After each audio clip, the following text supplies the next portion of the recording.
What's up, G-Show land, and welcome to another episode of the G-Show podcast. I am G1, and this is the Geek Out. And yes, welcome to another Friday. There's a 3-day weekend on hand. I am ready. It's going to be crazy. Got football playoffs. That's been fun. I got a birthday to go to, a crab boil. I don't even eat seafood. It's going to be nuts this weekend, but it can't not be nuts without starting on a Friday. And yes, we are here, and we've got things to talk about, like how we broke news last Friday and got no love for it. None. Zero. G1's angry. But I digress. One, I didn't even crack yet. We're going to talk about Monarch Season 2, the trailer that dropped this week, and everything that was like, whoa, what are we doing here? Very lovely, very lovely. The Avengers. And the Russos coming out and saying that these 4 teasers are actually bits of the story and the people trying to piece it together. Also, Amazon Prime got Kratos, who's really Thor. But I don't give a fuck because I'm not watching that stupid ass show. I'm sorry. I'm getting ahead of myself. And then we've got some topics I want to get to that Z1 done put up in the group chat the other day, and it was so fascinating that we actually have to talk about it because I do want to get into it. But before we do, of course, got to introduce the co-hosts, the cohorts. Joining me from the great state of the tri-state, the godfather of collectibles, Shinrob Jarrett, a.k.a. Rabbi Butterfuka over there. Over here with a beer. Hi, everybody. Happy Friday. Welcome. I never get tired of that sound. Hell yes. Salud. Also joining us, my sib from another crib, we got Z1. So you lied to me? You said there was going to be a new intro with my new icon. I did not see that. I literally just said last Friday of January. Okay, 2 weeks from now. You're getting a little tiny preview of it with my little bubble here, but I got a new icon. Everybody here is getting a tiny preview of their new picks, except for Moa and JR, who's not here, just y'all. That was terrible. Well, JR, he never shows his icons anyway because he uses his actual camera. That's true. Just gonna take a wonderful picture of his face. But before we talk about JR, we got my right hand when it comes to Godzilla on the G Show, G73, aka Megzy, aka my brother, Monarch Operative G73. Chase, what's going on, brother? Not much, man. Happy Friday to you all. Reminds me, with Rob being the godfather of collectibles, he needs to come over and bless my hoard. Since most of the big figures I've been purchasing have been inspired through him, so I'll bring over the good mozzarella and I'll bless you in the name of the Father, the Son, and the Holy Shkaleel. I would appreciate that so much. It's funny you say that. I got a meatloaf upstairs in the oven, and we just threw some mozzarella cheese on top of that shit, a little bit of Swiss and Asiago. That's how you fucking that do it. Sounds delicious. Yeah. But I'm not touching that son of a bitch until this podcast is over, and we just started. Before we start, I just got to say, ladies and gentlemen, pay attention to what the critics and the people are saying, because perfect timing. And last but definitely not least, my bro from Idaho, the man that makes the potatoes grow. That's not true at all. But JR is here, my brother. What is going on? Got me a ride or die bitch like Magic Johnson's wife. I wish my parents named me Constantine. I like it. Yeah.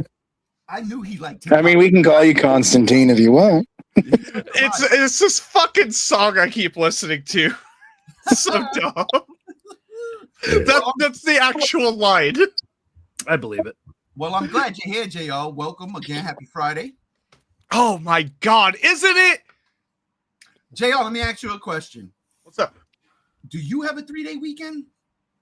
No. I wish. Fuck. JR's been working on that rail. But you know what I'm doing this weekend is going to see 28 Years Later, The Bone Temple. Well, what a segue, because I was just about to talk about that. Here it is, ladies and gentlemen. Pay attention to what the people are saying, because good God Almighty, me and the wife caught a screening yesterday and absolutely blew us away. Blew us away. I absolutely loved it, and I'm not going into any spoiler territory. All I'm going to say is the way 28 years later ended, this one picks right up, and I mean, the story of Spike, little Spike, now little Jimmy, shout out to R-Truth. Unbelievable. The story of Dr. Ian and fucking, oh my God, it was right there. The big fucking monster of Samson. I kept saying Solomon in my head, and I'm like, that's wrong. Solomon Grundy. No, Samson. Born on a Monday. But what I will say, and this is what really had me, the filmmaking, the directing is top notch. It feels like 28 days later, 28 years later. It feels like this universe. Nia DaCosta, I can't even pronounce her name either. This is all sorts of wrong. DaCosta. Yeah. She crushes this movie. And like the previous one, I love those shots of the sky, of the night sky, long pulled back shots, them running across that bridge in the water. And I loved all that. Man, it's shit like that in here. There's shots in this movie that are absolutely gorgeous. And what's crazy is she's done a couple of movies and none of them like critically panned. None of the movies she's done works. And what I'm hearing about this is like, yo, she might have found her fucking stride, because like every non-spoiler review and everyone I've talked to who've seen it already are like, dude, nah, this movie's really fucking, like, people are saying it's better than the last one. I'm going to say that I think I liked it a smidge better than the last one, and I love the last one. I like this might actually be my favorite one in the franchise, and I loved all three previous ones. Son of a bitch, you see, I'm seeing it tomorrow. I gotta wait.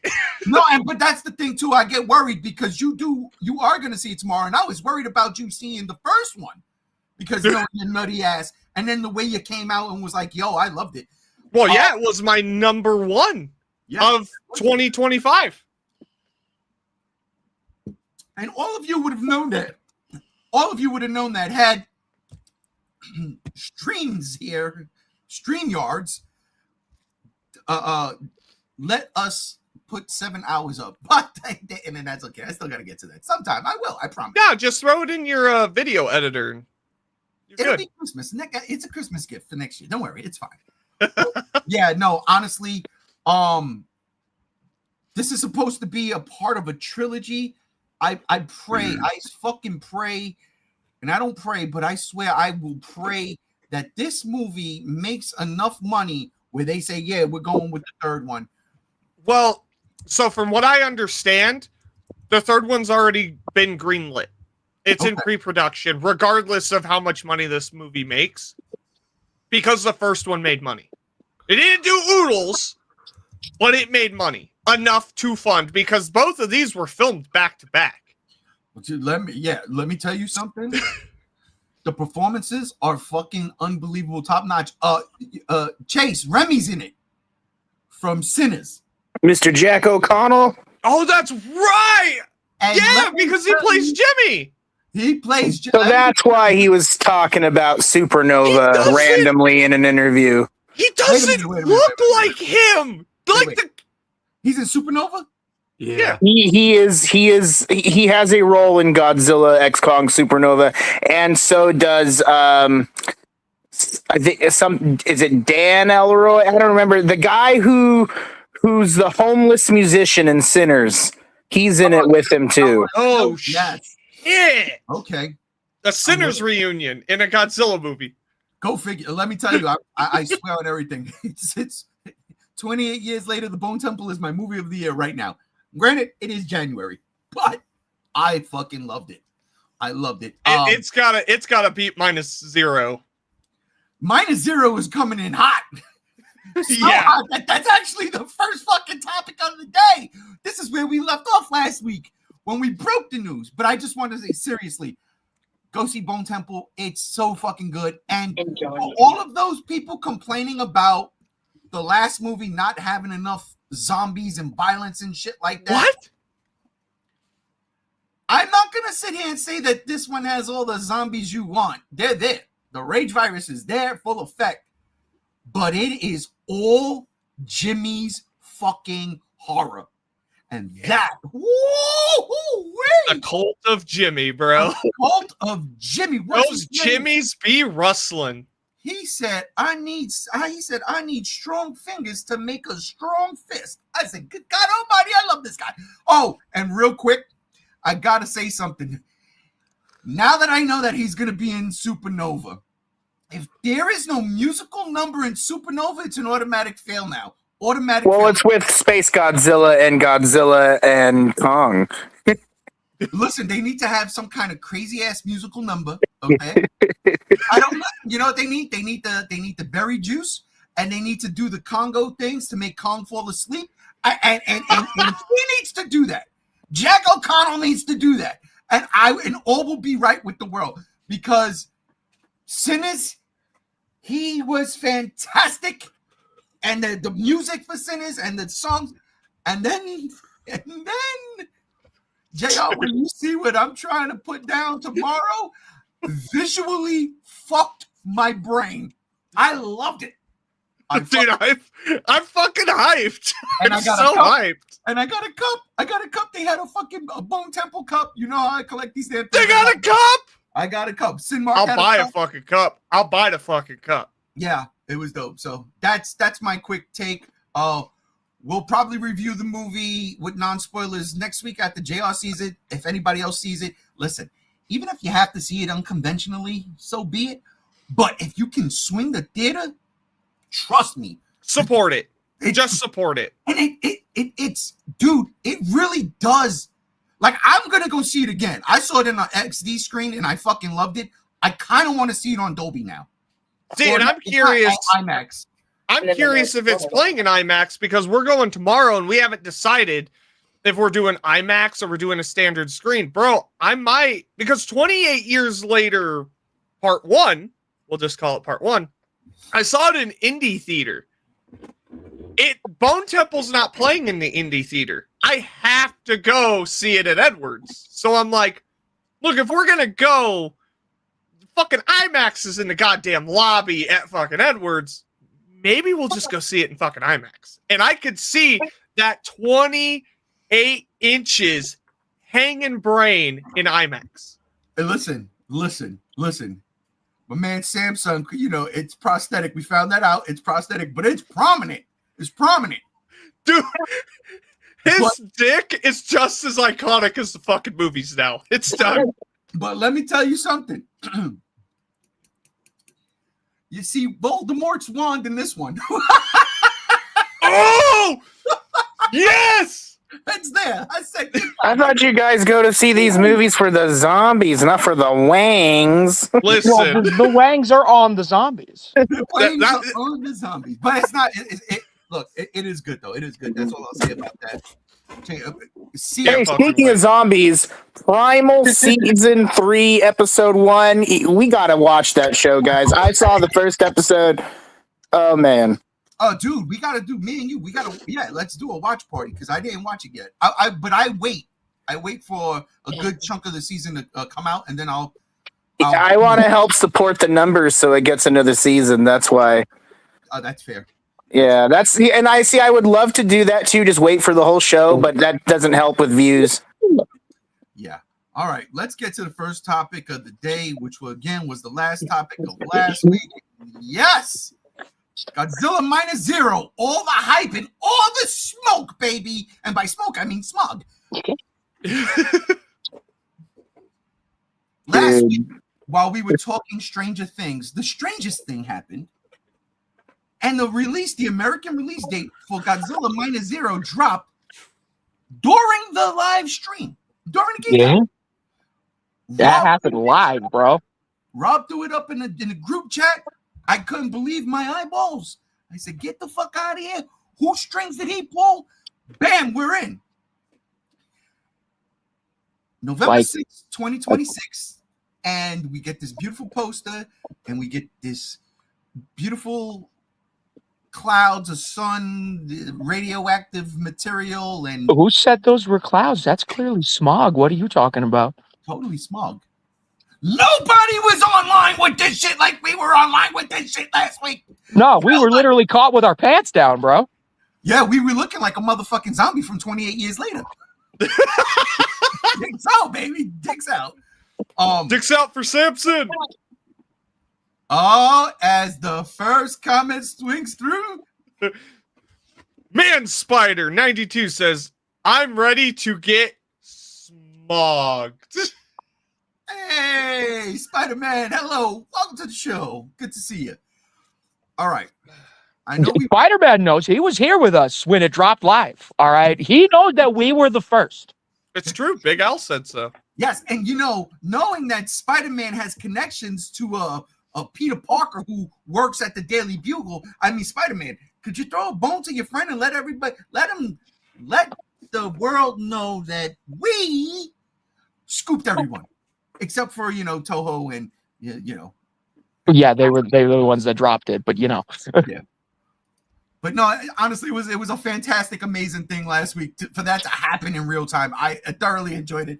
I was gushing out after the podcast to my wife, and she was just looking at me because I was also slushing. I was like, "You don't understand, baby. They're coming out in November, baby.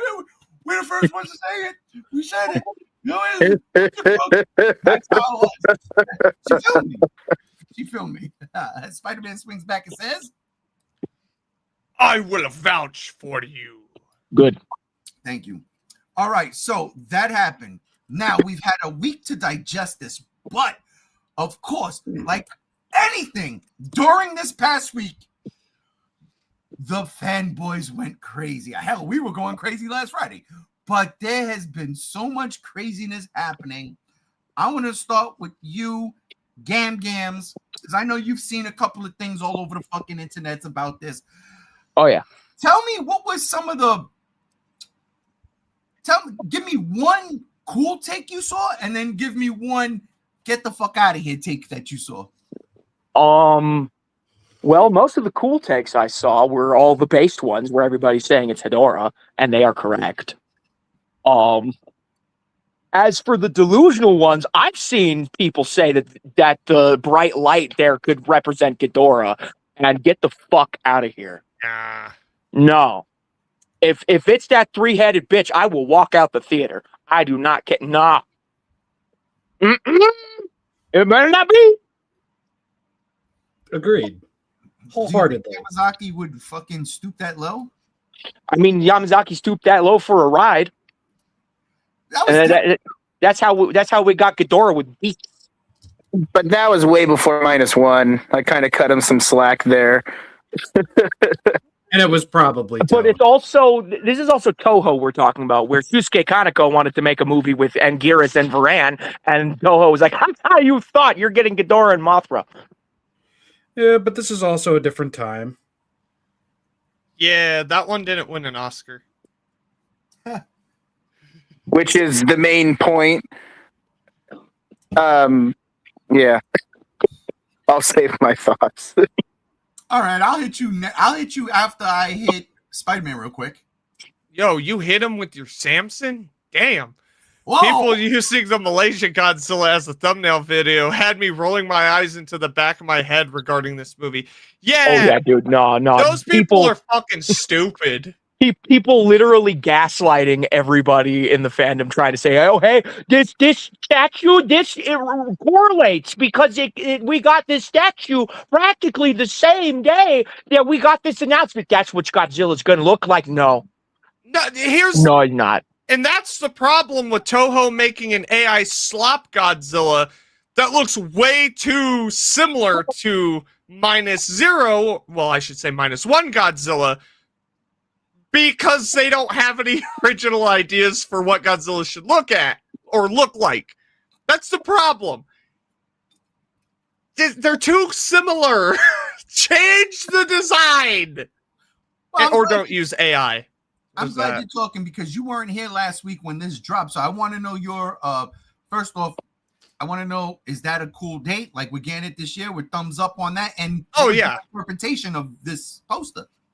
Yeah, no, I'm stoked. The fact that it drops in November, dude, I get off work, I'll go fucking see it same fucking day. I'll get an early screening if I can. That's no problem. I'm fucking down for that.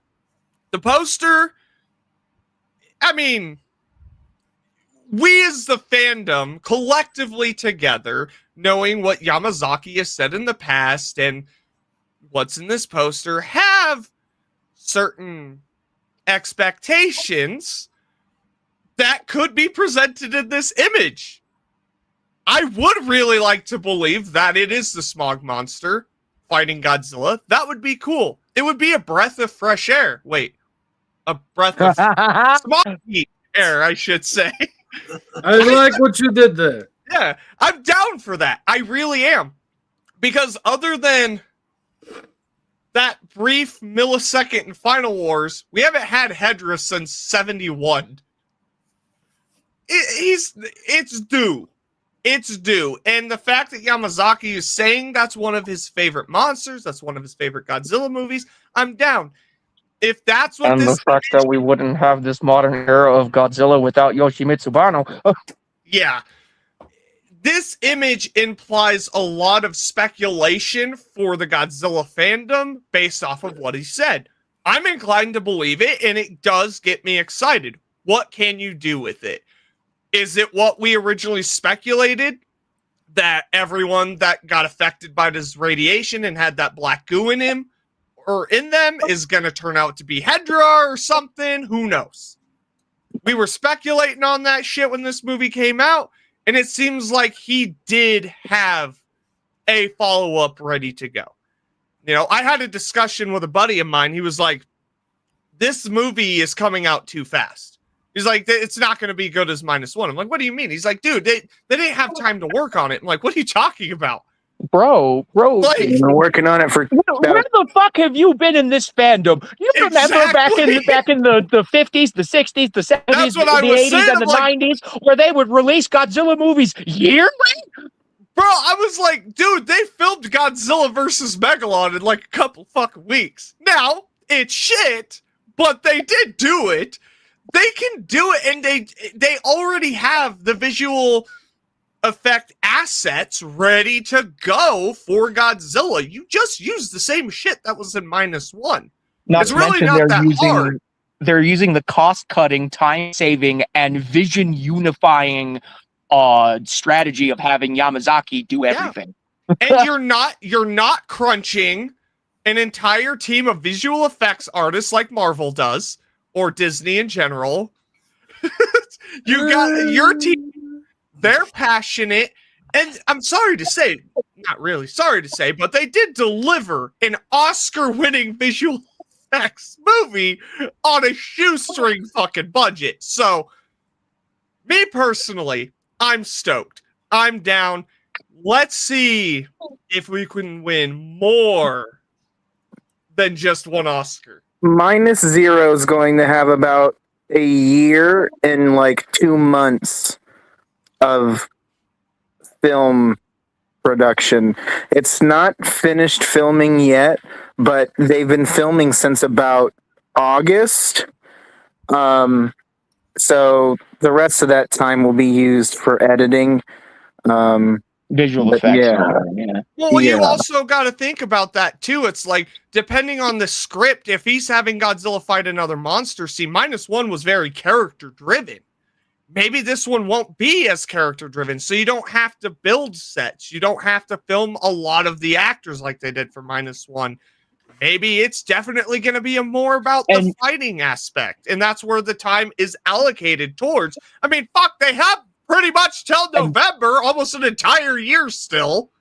This is where the strength of a sequel comes into play, because we already have those established characters. We've already emotionally connected to those characters. Yeah. We already love those characters. So just having those characters back to be basically set dressing for a big monster fight, and we don't have to establish much because we already know these characters because it's a sequel.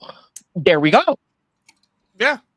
No, I completely agree. That's kind of like how Mickey started out in Biollante. You know, like, okay, this is the emotional connection. This is the tether to the audience, and then every other movie after that is just she's just in the way. Not in the way, but you know, she's there. She's just kind of there.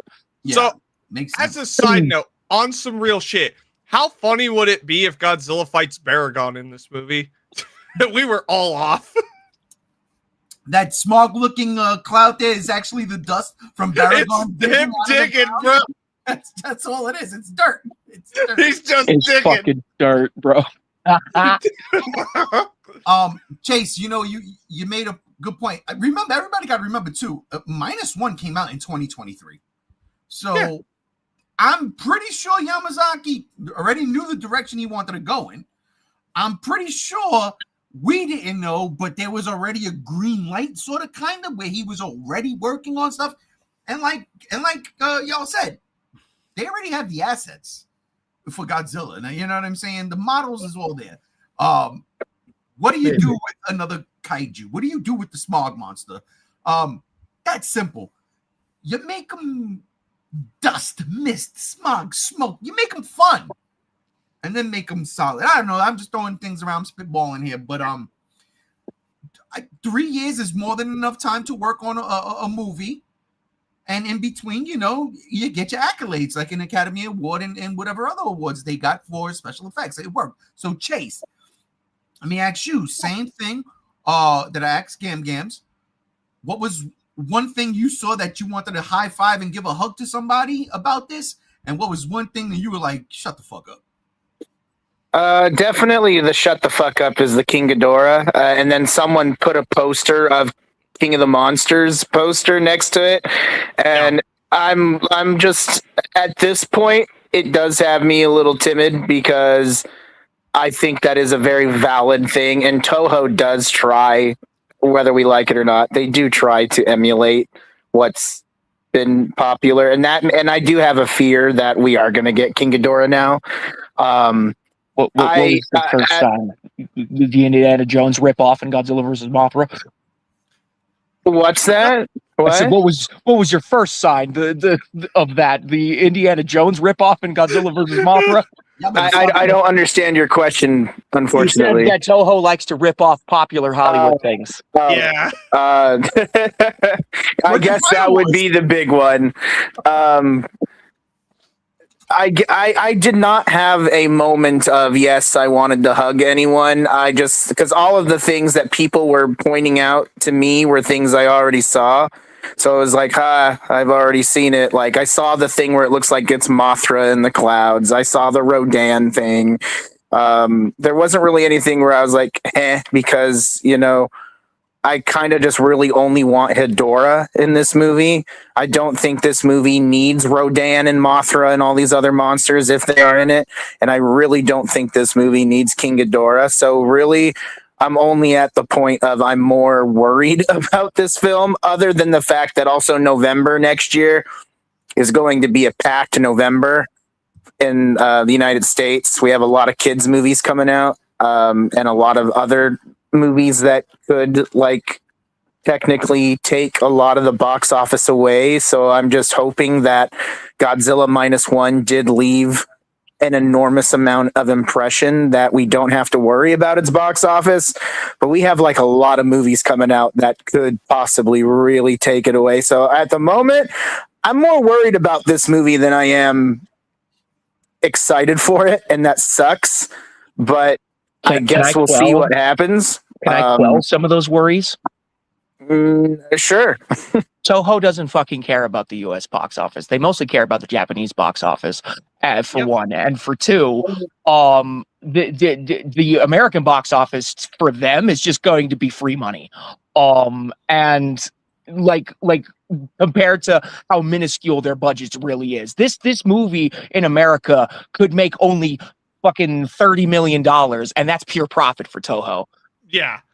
I don't think that's okay. I'm gonna interject there. I still think Toho does care. I think they care more than they'd like to admit, because also they changed the movie's whole runtime back in 2023 when it came out. I think they absolutely still care. But I just don't think they are aware of really what's coming out. Now, granted, Minus Zero will have at least 2 weeks before a big movie comes out. But once that comes out, you have like 5 things coming out almost directly after it. I personally think it should come out in October. But I don't know, but I don't buy that they're not worried about the box office, especially now because their business strategy has changed and they are looking at Godzilla more differently, especially financially and what is profitable. I don't buy that they're not going to just not care if it doesn't make money in the States. I think they definitely will. To be fair, if Toho gave a actual shit about the American audience and our money, then why is half of the Godzilla shit, figure-wise, collectible-wise, still Japan only? Yeah, like for real. I genuinely think Like they do not care about us. That's a whole different story, Well, and you though. also gotta think, I think that's kind of a very moot point. That's has nothing to do with this. I mean, it kind of does. No, but because they just started implementing their merging and stuff and changing these practices a couple of years ago. That stuff takes time to change and to come into fruition. There's a lot of factors that are in hand here. Business wise, this is totally not.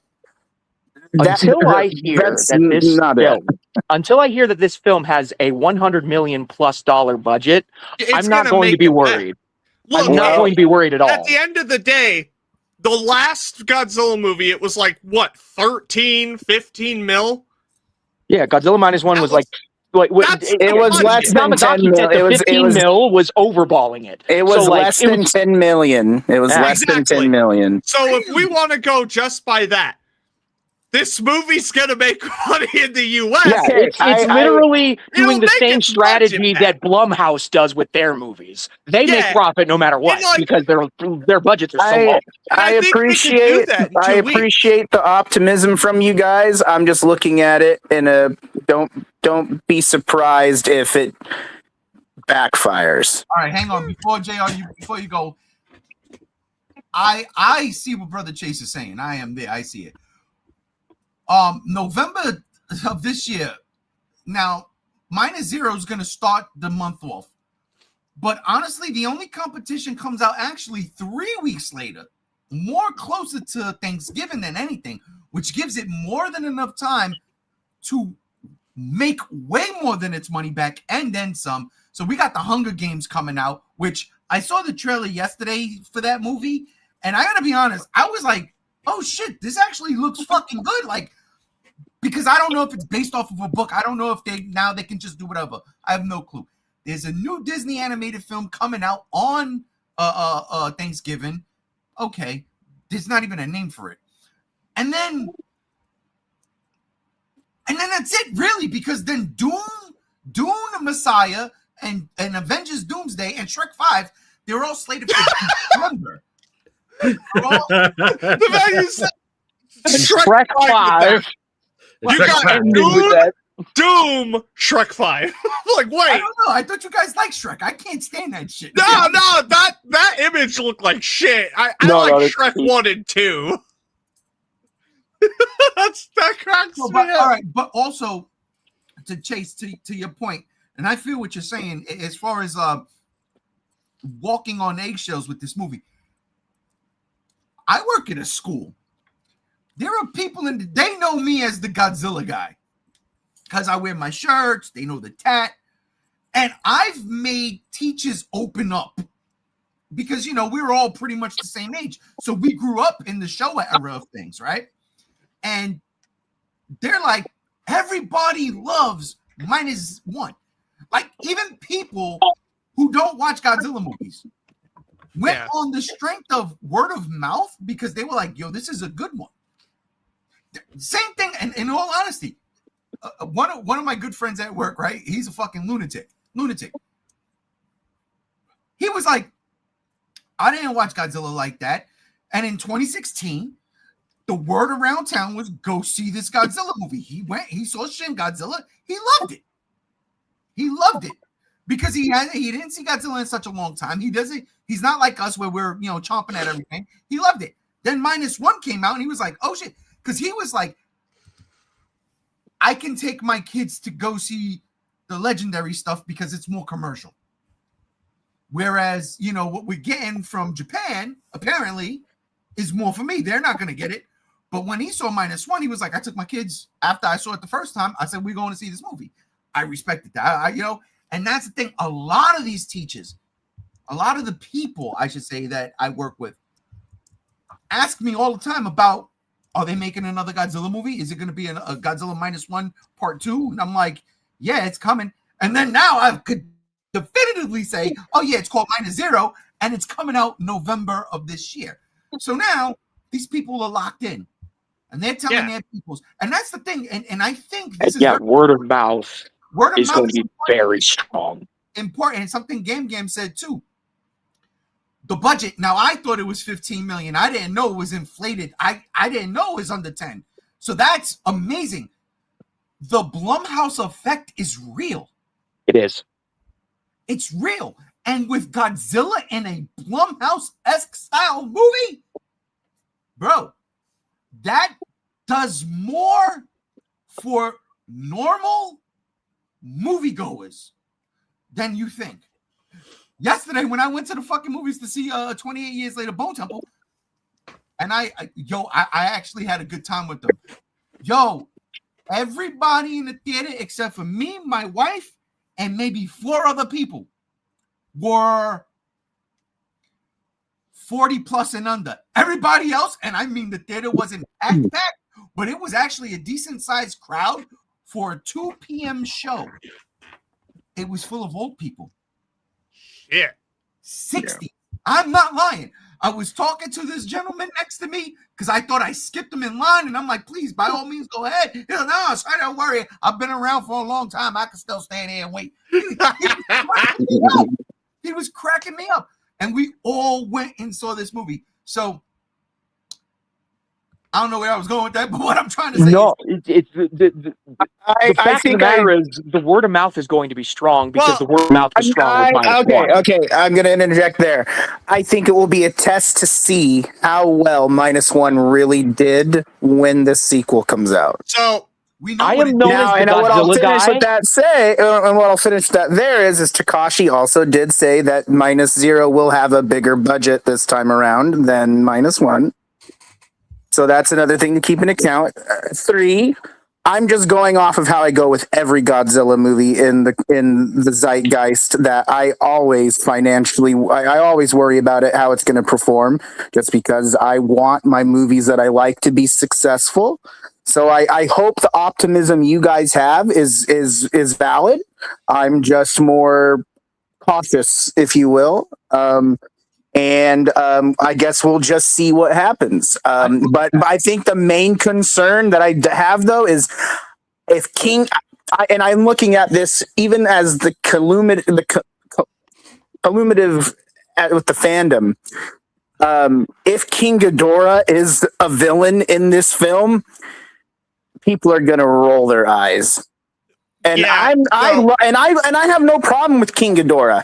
I just don't want to see King Ghidorah in this. And I would like to hope that since Takashi said before the film got greenlit that he would like to see Ghidorah again if he got his way for a sequel, I would hope Toho gives him that freedom. But I'm worried Toho is still stingy, but I hope that Takashi gets his way. I think he's deserved it and he's earned it. And if Toho doesn't give him what he wants, then shame on you, Toho. You're the only ones that are left to blame. All right, we got to get to Rob real quick, but before we do, I just want to say real quick, I feel you, Chase. I also go into certain things with my expectations down here, so that when I do see it and I do love it and all of a sudden it is doing good, I feel better. Yes, yeah. I feel that. All right, real quick. We got some comments that flew in real quick. Speaking of flying in, I can't do the thing. Oh, 69. God. That's what it is, right? Oh. Yeah. This is clearly about Godzilla going into the afterlife to terrorize the residents in there before his body reforms back on Earth to fight Rodan. Why do Yes. I fuck with that? I think that's like Godzilla in hell. I dig that. Yeah, that's basically, yeah. Fuck, I might go buy that fucking comic this weekend. Go Shit. pitch your idea to Toho. Go to Barnes. That was good. And then da-da-da, swada-da. 2-9, or I'm not doing that. Spider-Man comes in and says, -1 was my coworker's gateway into the series due to casual word of mouth. It was very surreal talking Godzilla with them. That wasn't the Monsterverse or 1998. Yeah, I agree with that.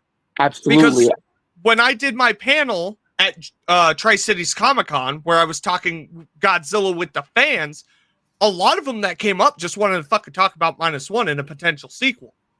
I have this shit recorded. I just never edited and put it up. Wow. I need to stop drinking wine. Wow. My world. That was terrible. Because I just don't like listening to myself talk for an hour. But that was a lot of the consensus. There's a lot of people are like, no, I'm a Godzilla fan. -1 was dope. I'm like, fuck yeah, let's talk about it. Come up to the mic. So, yeah. And over here in bump middle of nowhere, Montana, I'm known as the Godzilla guy in pretty much the whole community. Most centrally among my coworkers over in the establishment that I work at. And literally the one thing that me and my coworkers can talk about when it comes to the topic of Godzilla is -1, because everyone there has seen -1 and everybody loved -1. Yeah. Yeah. And I hope that is something that will rub off finally for Toho. I hope that with -1 it has just exploded this into like optimism and success and hype. And I hope Godzilla has finally reached that where people are like, hey, let's actually ambitiously go check out Godzilla. I really hope we're there. But yeah. I'd love to know Rob's thoughts. We're going to Rob right now because here's my theory, Rob. I don't even think Godzilla's in this movie. Till the very end of the movie. Even though he's on the poster right there. Yeah, I know. Yeah. I don't see him. I see a girl with a tail praying, and it says -0. That's all I see. That is true. That's probably my favorite part, because I don't think the Godzilla that everybody thinks is going to be in this movie is going to be in this movie. Rob, my God, I swear to God, I was going to say this. In 2026, the 10-year anniversary of Shin Godzilla. This is Shin Godzilla 2, baby. No! All right. No. Yes, It's a Gino. It's the people who survived Godzilla's attack. They're gonna turn into the little Godzilla people that's in Shin Godzilla's tail. It is a tale as all this time. What's gonna happen is, see, this happened in the 50s, and then people forgot about it because they wiped it away. They did the Men in Black click thing, click, and everybody's memory got erased and forgot that there was this thing, and then it came back. 60 years later. Okay, you stop it with your Stranger Things season 6 predictions. My bad. Rob, I was thinking that all of the people infected by Godzilla's radiation were going to form into like the Mind Flayer, like in Stranger Things. So their bodies just corrode. No, literally, this is how their bodies just corrode and combine together, and that's Hedorah.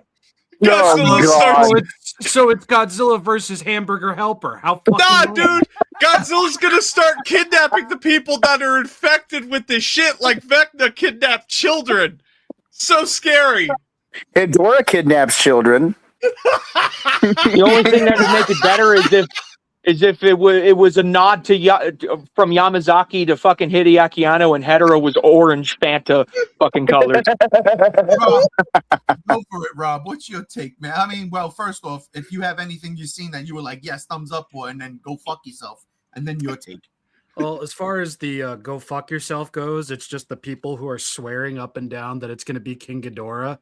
And I don't have the most faith in Toho either, but I would like to believe that after a movie that came out not too long ago already had Ghidorah, and then a movie that came out around the same time also had Ghidorah, and then a ride also had Ghidorah, they would kind of pump the brakes on fucking Ghidorah. He's really not all that compelling at this point. Give him a break. Let him marinate. That's what I would like to think. And that might be too hopeful. That might be because they really like money and King Ghidorah sells. I don't know. Here's the thing. Toho has been pushing Ghidorah like a motherfucker Oh yes, since they its have. 50th anniversary. Mhm. Like, it's been a huge merchandising thing for them. Yeah, they're literally cashing in on the Godzilla versus Hedorah becoming a cult movie essentially, and And Hedorah and Space Godzilla both have been getting merch like crazy too. absolutely, the merch being pushed can tell us stories. Yes, and Toho has commanded quite a bit of Hedorah merch, and characters content productions have been going nuts with that as well. But I think my favorite, like, high five, let me give you a hug, was actually like a two-parter. Somebody said that while the original film was much more tragic for that of humans, this one would be a little bit more tragic towards that of Godzilla as a character, as a being. And it kind of just jumbled into, it's going to be a tragic Godzilla with another monster. The other monster will be Hedorah, because it lines up perfectly with Toho themselves saying this movie will have a message to tell, a story to tell that mirrors that of the importance of what happened with -1. And I don't know about y'all, but I don't think King Ghidorah really comes with a message other than, ayo, bro, space scary. Yeah. And Yeah. that's what I'm hoping for. But also, what if we're just all wrong and there isn't another monster and it's just another Godzilla solo wreck the town type movie? I would be a little fine with that. disappointed, but I'd be, like, as long as it's good. I'd be okay with that, but I don't think that's the I right think move. it's Hedorah. I think with Takashi saying that he wants Hedorah, I would find it so hard to believe that Toho would be like, nah, bro, you're gonna do what we say. But again, I'm also not the one signing the checks. So No, we are though, but we are. yeah, we are. You're right. I definitely think Toho had a plan going into the success of Godzilla -1, that if there would be a sequel, they knew what they wanted to do. And it really does show how little of one thing we've seen and how more of another we have seen. And Right. that's where I'm most comfortable in commenting on that, just because, not for nothing, it's a fantastical story in and of itself. It's a giant nuclear lizard that fucking kills people with his burps. And, like, a giant three-headed space alien dragon, like, isn't exactly jumping the shark in that category, but I don't feel like you're going to grab much of a emotional and meaning-worth story with a space alien in this regard. Right. So I want to actually kind of say, I want to piggyback off of what Gam Gam said. It's not that Toho doesn't care about the US market. Their main focus is indeed 100% Japan. And granted, they still pay for the movie to come out. They still pay for, promo, all of that, the posters, the trailers, subtitles, whatever have you. They do pay for all of that, and they do want to see a return. But the big thing in between all of this is just that even if this movie were to make $5 million, the conversion rate from USD to yen, it's going to make them money regardless. And if they have an unrealistic expectation for, like, this movie to, I don't know, make like fucking $50 million or something fucking crazy, I don't goddamn ass know, then that's when you're going to have a problem. Because then they're going to be pulling a Sony, they're going to be pulling a Konami, they're going to be pulling all the shit that we see all the time. An EA with Dead Space, I should say. And we don't want that. So, I wouldn't say Toho doesn't care. I think it's more so just they are focused on it performing well in Japan because that is their main market. So, Rob, regardless. real quick, Jason. well, hold on. I just want to add just one more thing with the -1 thing. Apparently, -1's total gross or what it made entirely was almost 130 million. Yes. Fuck. So real quick, that's where I was going. So Rob, let me ask you a question in that regard. Sequels tend to do, especially sequels to a really good movie, tend to do a little bit better. This movie has 3 weeks to get its money before. And here's the deal. I'm going to be honest. I don't even think the Hunger Games is that type of franchise anymore.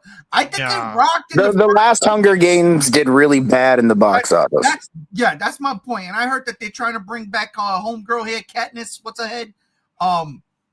Jennifer Lawrence and Josh Hutcherson. But sequels tend to make Josh Hutcherson. They're better, especially from good movies. Could you see Minus Zero making in America because the hype of -1? Again, you got normies all of a sudden saying, "Oh shit, this was a good movie and it's a Godzilla movie. Let's go see the sequel." Because that's a trend in Marvel. We're gonna get to Marvel in a minute. You know, they've been doing that shit. Like everything does it. Star Wars. It's a moneymaker.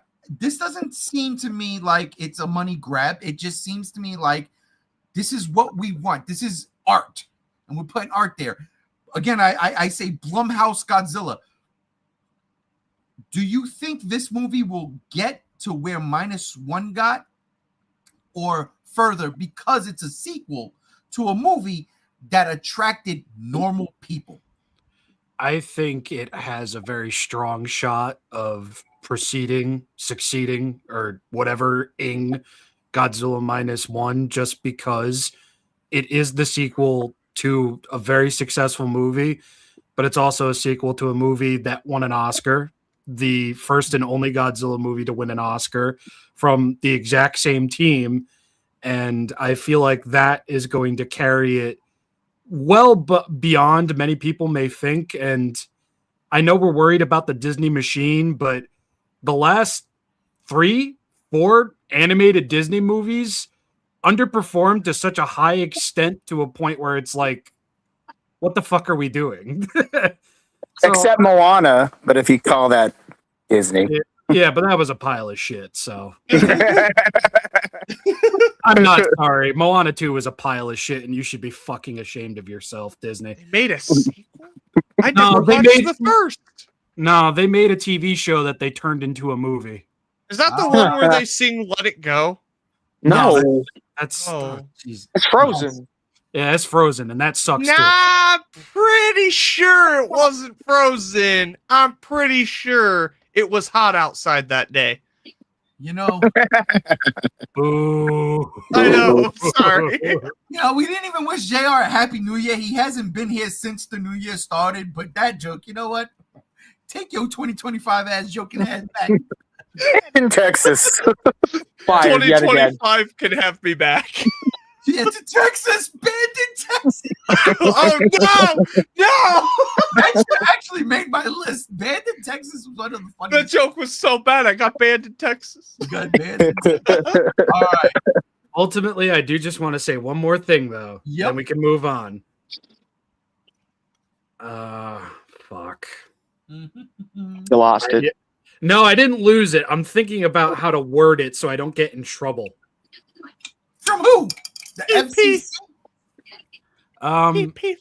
Not everything you are expecting to go along with this movie is what's going to happen. And don't be upset if you don't see what you want. Now, who are you saying that to? All y'all motherfuckers. I have all y'all. expectations. Listen, zero expectations. I have expectations, but they're not good. Nobody See, likes that's what's wrong. They should be good because this is coming off of a great movie. No, I meant like in the terms of I watch a lot of shit. Yeah, he watches. Me and him, we're kindred spirits. We both watch garbage. Yeah, I watched Stranger Things season 5, bro. Like it can't be fucking worse than that. Man, I swear to God, if I allotted some time to finishing that conversation, but we're not, because you know why? Fuck season 5. Season 2's coming. Oh! Yeah, buddy. Hey, now, Season 2, Legacy of Monsters adds to the legacy. My goodness. Okay, now, me and Gam Gams for quite some time, before even Monarch Season 1, we're talking about the Titans of the Monsterverse, and the Kraken was one of the ones we were talking about a lot, especially because of the books. But Gam Gams, is this supposed to be the Kraken? Is this our first on-screen iteration of this Titan? Fuck. Titanus Nakika, as it became later on to be known as, is a very strong possibility because of the mixture of reptilian and cephalopod elements that are Can you present say in, that the, in in the English? design. Yeah, right. Stop speaking Italian. Because it looked like lizard and octopus, it could be Nakika. But it could also be the Kraken, because it was called the Kraken in the Kong Skull Island anime, which is a distinctly different creature. Or it could just be a third thing, because No. it's called Titan X. It's Das Boot. It's pissing me off is what it is, Rob. No, literally what it is kaiju-sized sharktopus, and it's gonna be cool as shit, and I'm so hyped. As cool as what I just sent in chat that Ray should totally put up in here. That's what I'm doing right now. Relax. Oh, there it is. Oh, Nobody there said- it is. Oh, it's peak. Oh, I must. May 2026? Nobody say anything until the picture comes up. Oh, jeez, Louise, Papa Cheese. I'm sorry, I keep derailing. Oh, Ugh. oh, my love and my life. I'm just curious how this monster's going to work, since apparently it's coming from a rift inside the Hollow Earth. That It's is going to a be voiced good- by Lady Gaga. That is. Oh, wait. Speaking of, as we about to transition again, real quick, during my viewing of 28 Years Later, The Bone Temple, I Keep saw rubbing it in. a brand new trailer for The Bride. Uh-huh. That movie looks cool. Listen, that's what Joe Cafalia do should have been. Holy shit, when I tell you. Yeah, the bride looks really good. That's what it should have been, because all I kept getting watching that trailer was Joe Cafalia do vibes. And you know I love that movie. I know it sucks. I know. I am the minority, but fuck. All right, real quick. This is pissing me off. Because, ladies and gentlemen, of course, he lives up to his fucking name. The Godfather of Collectibles gonna come in here while we're trying to talk Monarch Legacy of Monsters and drop this bad boy. Boom. Pixels. Oh, it's peak. I am so fucking mad at this. I thought it was over. I got all Why? four. Because you got the Super Sevens? No, because I got I got Godzilla Leonardo, I got Rodan Raph, and I got Ghidorah Mikey. I'm just waiting for fucking Shredder Mecha Godzilla and Donatello Jet Jaguar. Jet Jaguar, yes. But no, now we got Blue Ranger Anguirus, Green Ranger Green Godzilla, and Red Ranger Red Rodan? You mean Fire Rodan? Come on, man. Oh, wait a minute. Whoa, wait. I'm sorry. Time out. This is different. I'm thinking Ninja Turtles. It is Power Rangers, dog. This is Power Rangers. Oh, bro, I done Bam, fucked. bam, Power bam, bam, Rangers, bam. bro. This is the Go, one that's go, actually Beer. going to be able to continue after next year. It's going to, bro. I'm not mad at this shit. I'm Yeah, not. no. This being the follow-up to the Mighty Morphin line, for me, is just the best. This is Yeah. peak. Spider-Man. Spider-Man says, "Don't do this to my wallet, bro. It's fucking Playmates. It'll cost you $10." Yeah, no, Actually- these are going to be dirt cheap. You just got to get there fast enough before the No. fucking scalpers do. You see, you say dirt cheap, but here's the problem. It's not going to be dirt cheap, and I know this because I bought some of these. Not the Power Rangers line, but the fucking Godzilla Ninja Turtles. I mean, Ninja Turtles is different, though. That was Mondo. That was a different brand. No, that was Or not Playmates. Mondo. Sorry, Super 7. They were like, No, that was Playmates. $20 to $25. Playmates did it. I thought it was Super 7. No, No. Playmates did the Godzilla Oh turtle. my God, Super No, 7. it was needs to up their NECA. God, game. guys, it was NECA. Listen, NECA hasn't put anything good out in 20 years. Well, I will say this. As a fucking collector, damn it, I need these, right? And I don't Yeah, care about that's Power sick. Rangers, but these are cool. I want the Anguirus. That's all I actually want. Which one's the Anguirus? Because the picture's low res. Anguirus is the tealy blue ranger. Okay, It almost and looks Godzilla's like the green. It Yeah. almost looks like they're giving them their Trendmasters colors. So Yo. that blue Anguirus and the Rodan's red and the Godzilla's green. I'm sure that was literally an influence on their ranger designs when they were making the comic. Yeah, I'd see it. Even in the artwork, though, it kind of is reminiscent to the Trendmasters. I Yeah. dig it. Chase, you ain't Godzilla lying, versus 'cause Power I'm Rangers looking 3 up- when? Chase, I'm looking up right now at my Trendmasters Rodan because I have them up on my mantle right above the screen. And Uh-huh. the teeth in that picture right there of Red Rodan, even though this Trendmasters is brown with yellow, Yeah. the teeth is right. Anyhow, look, you know what kills me? This is from Godzilla versus Mighty Morphin Power Rangers 2. Speaking of 2, back to Monarch Season 2. Fuck! Back to on track. Thank you. I love the artwork I've been seeing of Kaiju or Titan X because I've been seeing. Chase, they're not calling it that, are they? Yeah. No, Monarch literally put up that Titan X has awakened. The actual official page, awakened Titan X. Oh no! So they're calling him Titan X. Unless there's some other Titan we don't know about, but yeah. But I've been seeing artwork of people saying he almost has a reminiscence of Biollante, and then someone put Slattern's face from Pacific Rim on it. And I'm like, that's actually pretty dope, to be honest. All right, let's talk about the trailer, though.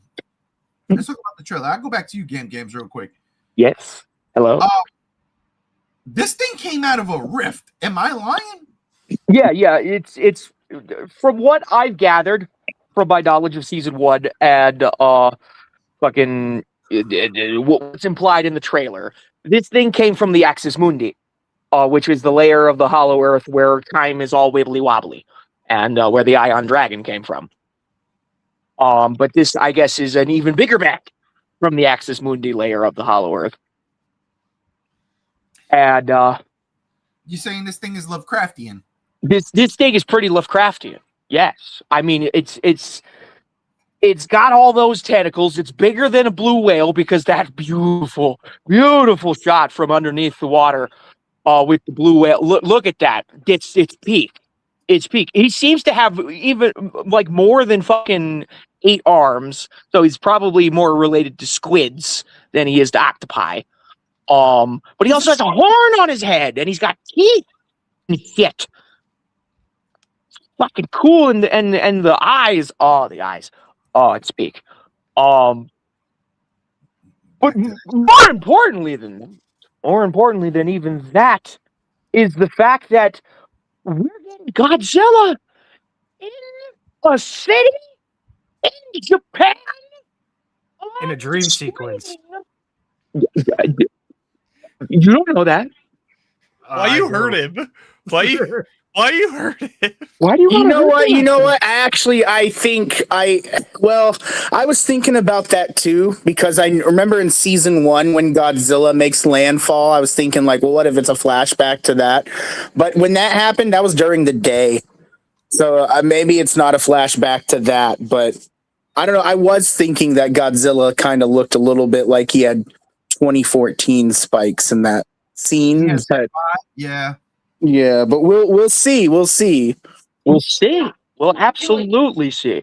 And I like to tend to agree with something that the fandom says.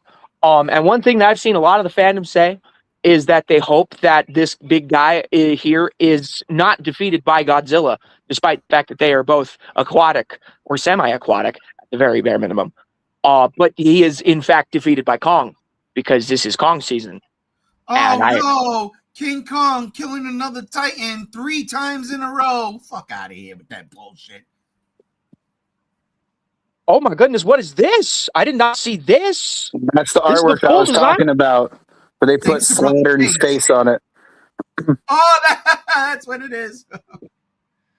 Yeah, this is fan art though. This is, I mean, at least okay. it's labeled as fan art, but it looks pretty spot on. That's pretty funny. We'll go back to this shot because that's totally Biollante. Right? No, what? 1000% Biollante, right? Like finally we get Biollante swimming underwater. You remember that shot in Godzilla versus Biollante? The first shot you see Godzilla actually underwater from underneath perspective, and Godzilla just gliding by. They did the same thing. Why? Because that's Biollante. Come on, connect the dots. It's a smog monster and it's connect the dots. I'm fucking around, obviously. Goodness gracious. But seriously, Rob, it's Biollante. Oh yeah, it's 100% Biollante. I swear to God. Nah. Don't be That's mad one at her. side of because we're fandom right. that I cannot stand. It's all over Twitter. It's I thought it was all over Biollante. Twitter. I thought it looked like reminiscent to Biollante too, especially on the arms. Really? Because I thought it was James Franco this whole time. I don't know. Something about it. Something about it. That looks more like Eric Andre though. That is true. Oh, now That I is really true. see It's it. the afro.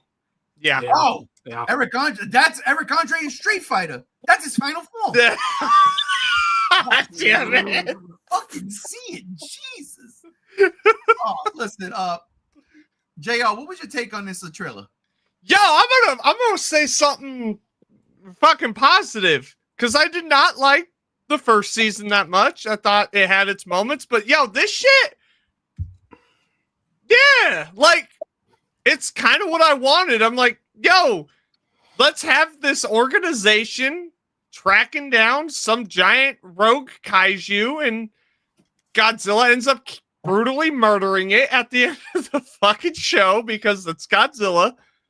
I'm down. It looks fun, looks more interesting than season 1, and I called it. I knew Kurt Russell was coming back. I knew he was coming back. I said it was season 1. We all kind of saw that coming. No, I saw it. I saw it coming first. We don't know if those Kurt Russell scenes are flashbacks or not. No. Well, no, we do, because in the trailer they talk about the fact that it's actually Kate and him talking to each other, saying, "You opened a rift." Yeah, I mean, Kurt Russell's right there. And we also see him on a speedboat being chased by this monster in the ocean. Fine, he lived. Whatever. How did he live? He fell hundreds of feet. This is bullshit. Dude, Kurt Russell. he's Kurt Russell. Yeah, like, listen. That's all there is to it. He's That's Kurt Russell. Watch Tango and Cash and then come back. Nah. Big Trouble in Little China, you'll completely fucking understand. Big wiener and small vagina. What? No, Bro, that's that's Samson from 28 28 years later. No, that's Rush Hour, Rob.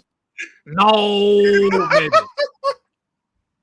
Let's not talk No. Rush Hour, honestly, because number 4 is getting greenlit because Number 4 has been greenlit for almost a decade now.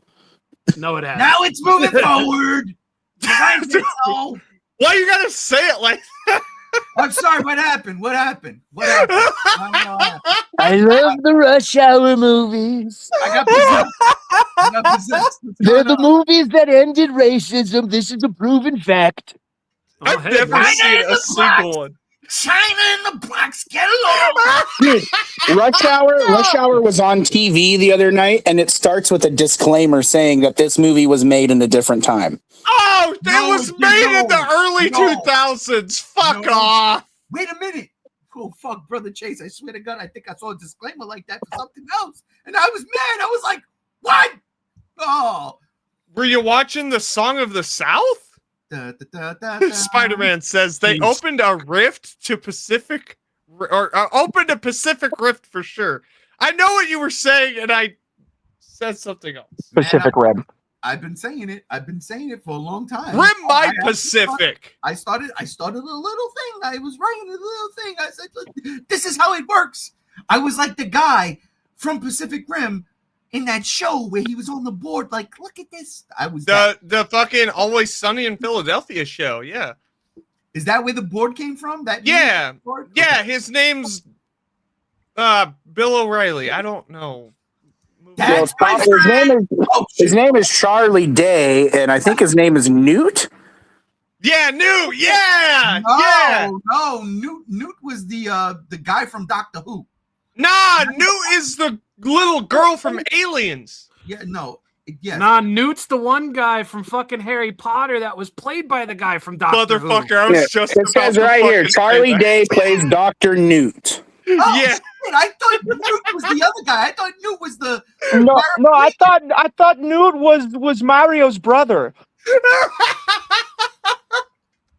What? The guy that was in Game of Thrones and all that evil horror stuff. His name is Dr. Golalib.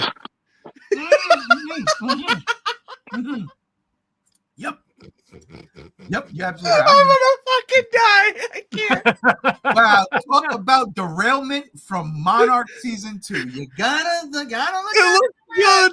It looks great. I've never seen anything better. I can't wait. At the 2 eyeballs in one. Yo, on some real shit, I love how they're hyping it up that this monster's gonna be a threat and then Godzilla's gonna fucking one-shot him. I just don't like that the eyeballs are blue. They should be red. What's wrong with blue, bro? They should be red or orange. Why? He's an aquatic animal. Blue's Like fine. What if it's like something made, what if it's something like made from Godzilla's DNA when the Ion Dragon and him fought in the Hollow Earth and it like does some like weird sciencey crap like they did with Space fucking Godzilla? God, it's Biolante. Biolante. Son of a God bitch. damn it, And Jay. you know what's great about that is it just kills JR's and Ray's theory about Biolante being in the next Godzilla movie. Well, we all know it's gonna be space dipshit. I mean Godzilla. That was literally a day after we saw GXK. That you guys talked about for almost 6 months straight. Dude, that The fucking fact of the matter is podcast. it's a better movie. Yo, I that hate it. podcast was so long, I still think we're doing it to this day. That's how fucking long it was. It wasn't longer than that 2025 fucking best. Fuck no, that nobody's seen. It's behind We the put it on. We put it on the redacted files. You'll never see It was G1, redacted. G1, I just want to say that I completely agree. His eyes should be red to represent making the Hollow Earth great again. I gotta making what did that mean? His eyes need to be gold. Oh my god. Yeah, no, listen. Episode 1 of 2026. We went there. I didn't give a fucking. You know what? We're back, baby. Yo, I'm okay with this. I'm not mad. No, I gotta stop. Honestly, there's still so much to go. I mean, we gotta talk Marvel. No, we don't. We do. We really, really do. Look at this image. Look at that red Rodan. It's perfect for my plans. He's so red. Listen, he's the reddest. I've never seen something so red. I'm gonna tear up the shit out of it. You have the Republicans. I you have need the to Democrats. invade the Blue Ranger. I have to invade him. I have to take his minerals. And his My ass. bad. I gotta stop. I've been watching too much of that shit today. Ladies and gentlemen, as you can see, it's derailed. But hey, don't worry about it. We're coming back right now. Let's talk about Marvel. Wait, we didn't even get to anybody talking about the season 2 of Marvel. Yeah, I know. I just realized that, but fuck, we're running. Talk about Marvel. I want to talk about Monarch. Hey, we're running out of time. The movie that Marvel is afraid of. The show that Marvel is afraid of. We're gonna Yes. listen. We're gonna get. Trust me. I You did. told me that we were only going to talk about Godzilla and God of War. That's why I'm here today. I also said that we've got Gam Gam's Yes, but that's in line with Monarch and Monsterverse. And Marvel. You're tearing me apart, Ray.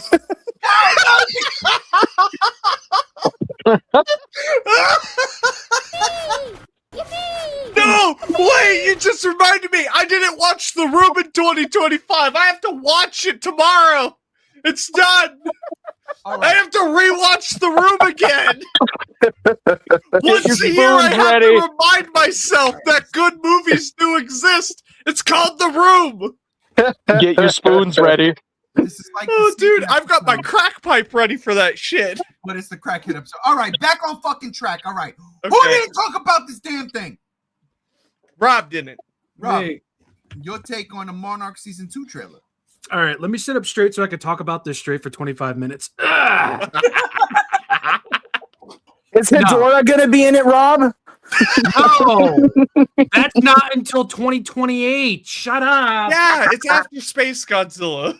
For real. Okay, so I'm gonna keep this nice, short, and sweet and to the point. It's a nice looking trailer, and I think my favorite thing about it is that they're focusing on this giant hentai porn monster as the main thing. There isn't like 2 trillion fucking things going on in the trailer. It's like, hey, yo, listen, this big motherfucker, big bad news. We need to figure out what the fuck we're going to do about it. I like that it's central like that. And I hope that carries over into the show. Bing, bang, boom, Ronnie, you're done. Buttafuoco. Listen, Over there. Kong is the anime girl, and at the end, he's gonna go, woo. And that's I swear to God. I need you to never fucking do that ever again. Woo. No, stop. I also agree. I think the trailer looks really fun. I think it's a change of pace. I mean, I'm excited to see. I just hope that we do see more monsters on screen and more attention paid to them. But other than that, I'm really excited for the show. I think it's going to be a correction from season 1, but I still like season 1, so I'm excited either way. We're still getting the split narrative because we do see Wyatt Russell and Right, and they're Homeboy. going to be setting up his spin-off show. Yeah. which is good. You know what? Look, real quick, I gotta be honest. I thought, in all honesty, in that trailer, when that shockwave went through Skull Island and Kong kind of like woke up out of the trees and shit, I thought that was King Ghidorah doing the scream. But apparently it's not, right? Well, it's possible. Well, I don't know. This season takes place between 2014 and King of the Monsters. So it definitely ain't King Ghidorah. Yeah, No, King Ghidorah is still asleep, frozen. he's still a dragon sickle. Unless that shot is actually the end of the show. And it could be. We could be seeing like things that happen from King of the Monsters segueing into the show, or vice versa. You know, who knows? Well, I'm really for a more Kong centric season. I like the idea of do Godzilla first, then we get Kong in the second one. I don't like the idea of Kong beating this thing. That doesn't make sense. First off, Godzilla killed Kong. What? How many times in GVK? 27. And one of them he drowned him. So this thing's got 17 fucking tentacles. He's gonna anal rape and contact that Kong and drown him. Whoa! So it doesn't. What? What I is didn't it think wrong? we were talking about I Spit on Your Grave. I would have started talking Listen. about the movie. Listen, Kong has history with tentacled things, right? He can handle himself. Yeah, he loves throating tentacles. We get it. I mean, they had Kong kill baby Tiamat in the video game he was in, Yeah. that Kong Survivor game, but that was more Manda than Octopus. I made it so Kong got erased from the list. He- I'm more interested in what was initially set up with season 1, and we get more expansion on not just Monarch, but also Apex, because Apex got established in season 1. And I Yeah, was shocked that they did one not chick show that nobody in the liked made Mechagodzilla, and I would feel like I was the only one who He criticized made that. the neural network link technology It's to make still piloting stupid. Mechagodzilla possible. Some random asshole No. He was playing he was playing the billionaire with the money. I'm gonna play with money. I want to play with money too, but and I live in Vegas. Go figure. Ho ho, Spider-Man. Spider-Man says, "Ew, what's this?" I swear to God. That wasn't uwu. That was owo. Listen, I don't speak Italian. All right. Well, we all got our rocks off on this shit. Is Spider-Man Chan? Yeah, we're good. Oh, wait, that was Jesus Christ. That was you? Yeah. My God, man. What? You guys didn't know I voice act? What the fuck? Not like that. Of course. How do you think I troll motherfuckers on the internet? Yeah, how do you think he makes a living? It's true. Well, he goes on Omegle. Well, what do you think he does when he plays Halo multiplayer? Come on now. Exactly. I was playing Hogwarts Legacy last night as a murderous psychopath using Avada Kedavra on everything that fucking breathes.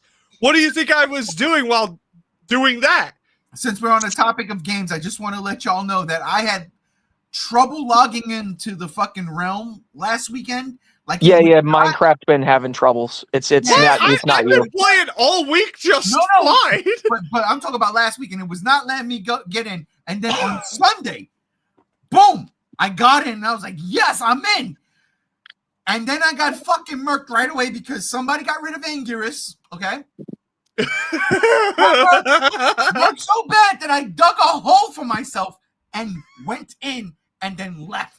So I'm dead. I'm in a grave somewhere. Dude, you're the underminer. I will help you. I will help you out. You just got to give me a day. All I'm gonna say is no one's allowed in my fucking house in million tunnels. You're banned. I'm the only one playing on the fucking server, and I'm not shitting you. I've built a pink house with pink trees. Everything's fucking pink. And I have a million fucking caves and tunnels that I've dug. Listen. Why are you being so mean right now, all right? I'm sorry. You guys can have bedrooms. The bedrooms are downstairs. Okay, Make your thank own. you. Let's go. So Ray needs to be rescued from the Hollow Earth. We're moving Essentially, yes. Just like Ben Grimm needs to stop looking like shit. I mean, here's the fourth teaser for Avengers Doomsday. I actually like this one. It ain't better than the motherfucking Cyclops shot. That shot was dope. Yo, that shit was fucking dope. It was fucking dope. But I did like what they were setting up here. I really did. I like Namor with the comic book accurate Namor black suit. Kind of dug it. Yeah. It seems M'Baku is actually the king of Wakanda. He doesn't have to be the Black Panther to be the king of Wakanda. I like that a lot. And the introduction of Ben Grimm saying, hey, Ben Grimm, Yancey Street. I kind of dug that. I ain't going to lie. But it's not about that. It's about this thing that the Russos came out and was like, these are short. These aren't teasers. These are clues. There's literally a countdown that's going on live on Marvel's channel right now. Yeah, there is. And I mean, so I opened up an article and it says, I cracked the code after Avengers Doomsday. Directors suggested, I cracked the code, excuse me. After Avengers Doomsday, directors suggested recent trailers contain hidden clues. One fan's timestamp theory is gaining traction. So apparently, each one of these short teasers, when that timestamp comes up, the hold on, brother Chase, I think that's you, bro. What? The feedback. Yeah, the feedback coming. Feed me, Seymour. I don't know what you could be hearing. I'm not near anything. We hear our own voices talking back at us, and it's throwing us off. It reverberates. All right. Okay, yeah, there it is. Okay. But don't worry, brother Chase, we're going to get to you. All right. There's a fan theory that says the timestamps at the end of each one of these things, right, is different, and it doesn't sync up to when the movie comes out. Okay. So now I have to do some digging. And personally, I didn't want to, but it was a topic of contention today, so I had to. The past month has seen Marvel unveil 4 Avengers Doomsday's teaser trailers focusing on Steve Rogers, Thor, the X-Men, and then Wakanda. Along the way, we've seen our first look at the former Captain America and his newborn baby, an elderly Charles Xavier and Magneto, the Fantastic Four and the Thing meeting the new Wakandan king. But after the last trailer released, the Russo brothers teased there was more to these clips than met the eye. What you've been watching for the last 4 weeks are not teasers or trailers. They are stories. They are clues. Pay attention. Just days later, a theory has arisen around what these clues could be, and it's now gaining popularity amongst fans. So I'm going to read some of these clues, and I want to know, because, you know, we watch these movies, if you agree or disagree or indecisive. Because personally, I read them, and I'm like, I didn't even think the hardcore Marvel fans were around anymore. It's been so long since we had something good or substantial. But I digress. So here we go. At the end of each teaser, a countdown clock shows the remaining months, weeks, days, hours, minutes, and seconds to Avengers Doomsday's theatrical release, set from the moment the trailer was first available. But each clock doesn't start immediately. Instead, the numbers appear in stages. So there's a moment where a shorter timestamp is visible. And now, in a search for answers, fans have been cross-referencing these shorter timestamps with Avengers Endgame, looking to see which scenes or snippets of dialogue they correspond with. This is fucking gonna be crazy. In a Reddit post collating fans' findings, Marvel aficionado Fair itself has listed out each timestamp in their respective moment in Endgame, beginning with the Steve Rogers trailer that features a timestamp of 1 hour, 24 minutes, and 20 seconds. Right? That's at the end of that trailer.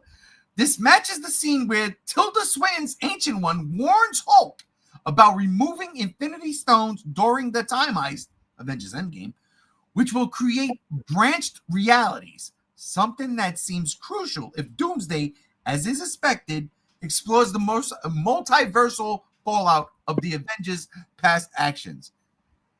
And okay, I'm just going to read that one. That pretty much is the case for all of them. The timestamps where the teasers end and where the timestamps begin apparently corresponds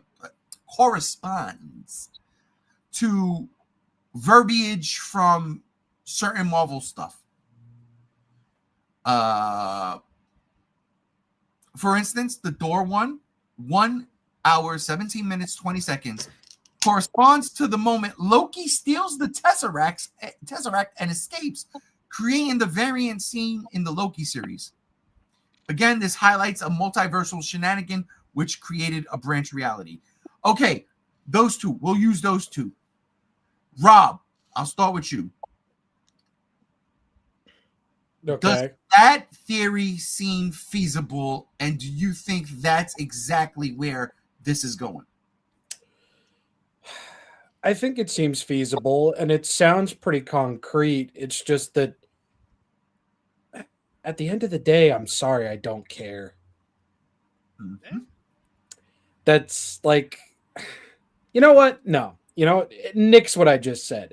I think it's a cool theory. I think it fucking fits. And for the love of God, I hope that's what it is, because I want this movie to be good. I'm switching sides. Fuck it. I'm a liberal now. I want Marvel to be good.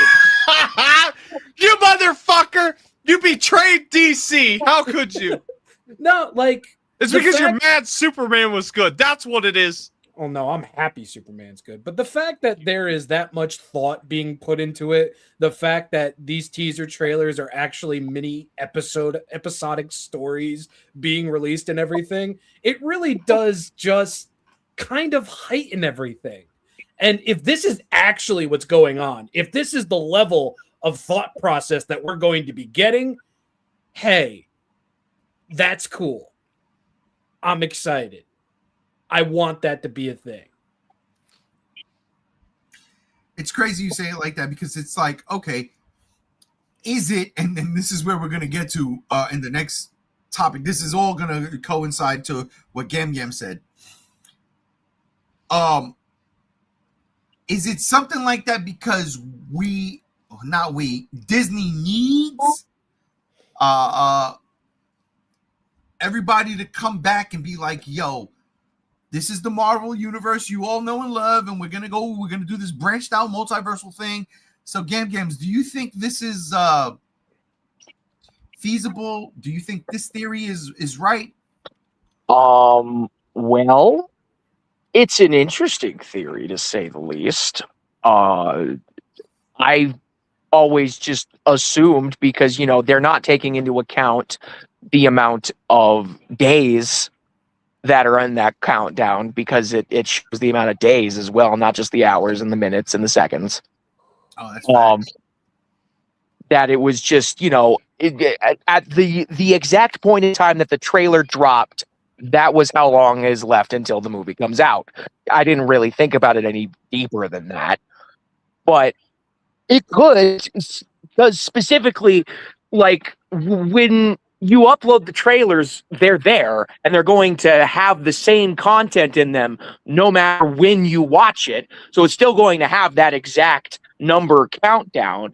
So maybe they did think ahead that far ahead, and we're getting remnants of the forward-thinking phase 1 through 3 MCU back again, because it's also the fact that they're corresponding with something from Endgame, which is also just Marvel using Endgame as a crutch. Once again, everything goes back to Endgame because that was the big movie that made all the money. And we want to recapture that success so bad. And so I feel like it could be feasible from a number of different angles. Okay. JR. Yo! Is this Marvel reaching, or does this theory track? I think it looks fucking dope. Listen, I'm not a Marvel fan. I did buy secondhand the Infinity Gauntlet for like $12. I needed to own it. I just didn't want to pay 20. I paid 12. On some real shit though, this Doctor Doom shit is starting to make some fucking sense. I heard a theory. I will not credit this to myself because I heard it. That all of these teasers are different points of what Doctor Doom has done to different universes. And the Fantastic Four and Wakanda meeting, all three of these parties actually meeting, is by Doctor Doom's design, which fucks with you. Doctor Doom's like a multiversal warlock, so he can manipulate. He's Doctor Strange on crack. He can manipulate timelines. He can manipulate your perception. He can fuck with essentially everything. The only thing that ever held Doctor Doom back was his sheer arrogance. I'm pretty sure, at least currently in the comics, he is Sorcerer Supreme. Exactly. It just ended. That actually ended like a week or two ago. But that just goes to show. Yeah. That just goes to show how powerful Doctor Doom is. And what was it? The rumor was the first like 30, 45 minutes, maybe an hour to this movie is dedicated to setting up Doctor Doom. Robert Downey Jr. as Doctor Doom, mind you. I do hope the Warlock factor plays that part. Real quick before you go on, what you just said, to ape off of that, I heard a theory that it does do exactly what you just said by Doctor Doom taking out Kang. Yes. Because Kang was supposed to be this thing, and Doomsday wasn't supposed to happen until 2027, 2028. Yeah. Yeah, so the Kang thing has not worked out, so they're using Doom. I mean, there's nothing, to me personally, I would rather, listen, Kang, I'm not familiar with, but Doctor Doom, was relatively familiar with, multiversal warlock, who's one of the most superpowered autonomous beings in the MCU. That's a side note. Who's also really, really good at foot diving.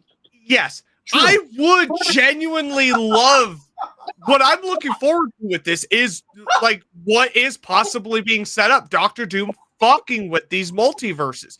He can lead the Fantastic Four at the end credits. Doctor Doom could have had a conversation with Sue Storm while holding the baby, be like, go here, meet up with these people. We need to save the multiverse against X threat. What's the X threat? The X-Men. And then, because Doctor Doom manipulates the X-Men, they show up, they fight each other, and then Doctor Doom manipulates the Avengers, and the Avengers show up, and they're all fighting each other because Doctor Doom just wants to fucking kill them all off. For his amusement, arrogance, who fucking knows? There are so many things that could be at play here. And I think, personally, that's what all of this shit's kind of leading towards. You have Thor talking about war. You have the Fantastic Four and the Wakandans, sorry, meeting up.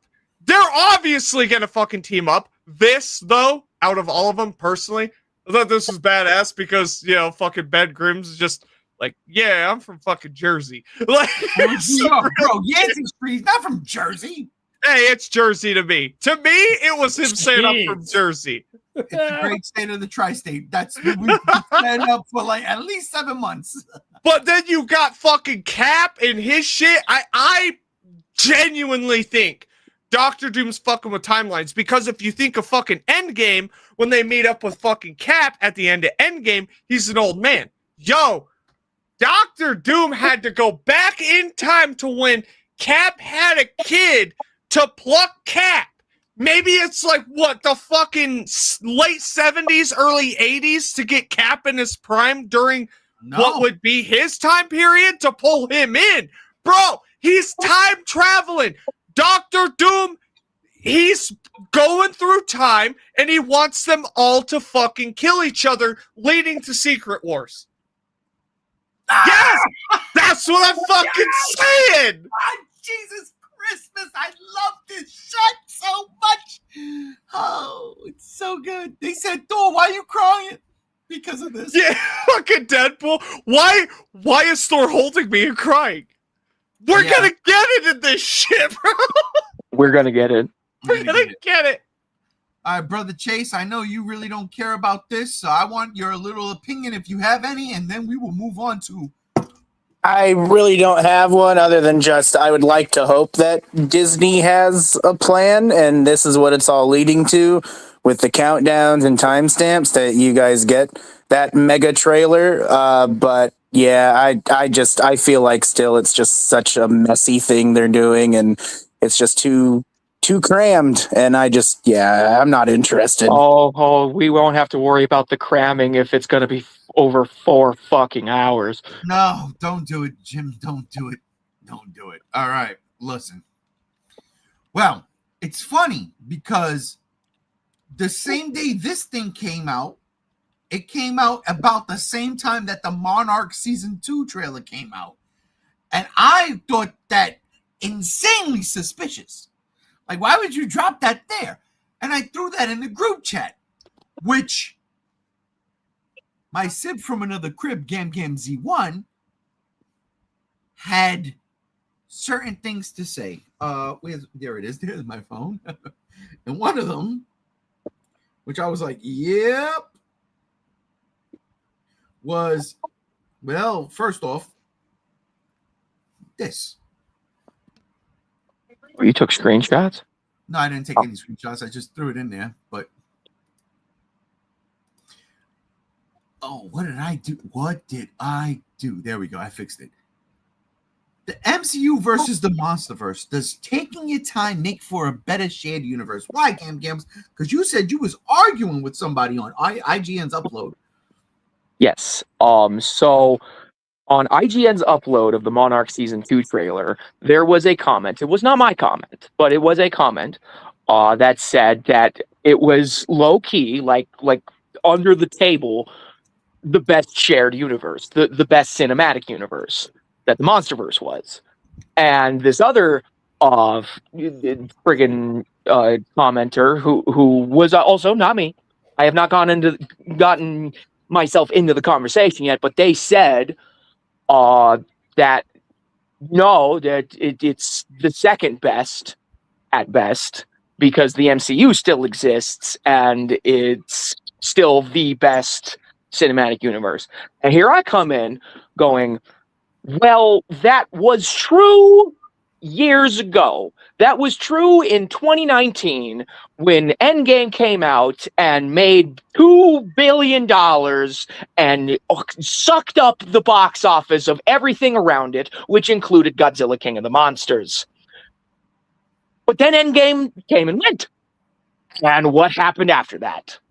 Marvels have been going from flop after fucking mild success after fucking out of nowhere hit when it comes to Spider-Man or Deadpool or their other big name characters.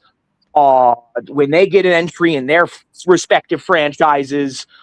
But for the most part, they have been basically going off this fucking multiversal throw anything at the wall and see what sticks kind of approach instead of the actual planning around a central villain like Thanos was for the first three phases of this Marvel Cinematic Universe. These past are we in fucking phase 5, phase 6? Phase 27 and a third. Like No, it should be 33 and a third if you go by Naked Gun logic. Indeed. But fucking they've just not had a good sense of direction. They've just been feeling it out rather than planning ahead. And it's not led to the success that they have had from Endgame and before. Realistically, like you have your outliers, but overall the MCU has been floundering a little bit in the grand scheme of things. Even though they're successful, even though they still make hundreds of millions of dollars, sometimes even like $1 billion, it's not been the way it was. And everybody knows that. Everybody talks about that. From the anti-woke grifters talking about the wrong shit about what's making the MCU flop to more sensible people who actually know what the fuck's going on. And all while that's been happening, here we have the Monsterverse. Trucking along, releasing a movie every couple of years, and relying on the tried and true Monster of the Week formula rather than having an overarching villain like the first three phases of the MCU was. For now. Yeah. And that's been working for the Monsterverse. Godzilla Kong, the New Empire, withstanding the opinions of everybody around me, was the most successful film in the Monsterverse. What was? Godzilla Kong, the New Empire. Oh my fuck.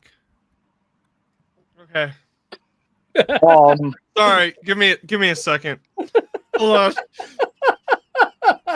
Jesus fuck. That genuinely hurt my anus.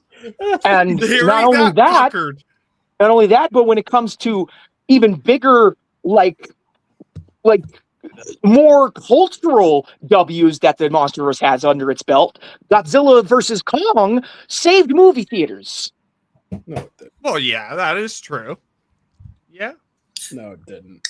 It did. No, it I didn't. think it did because it's simultaneous. It was simulcast. It didn't save anything.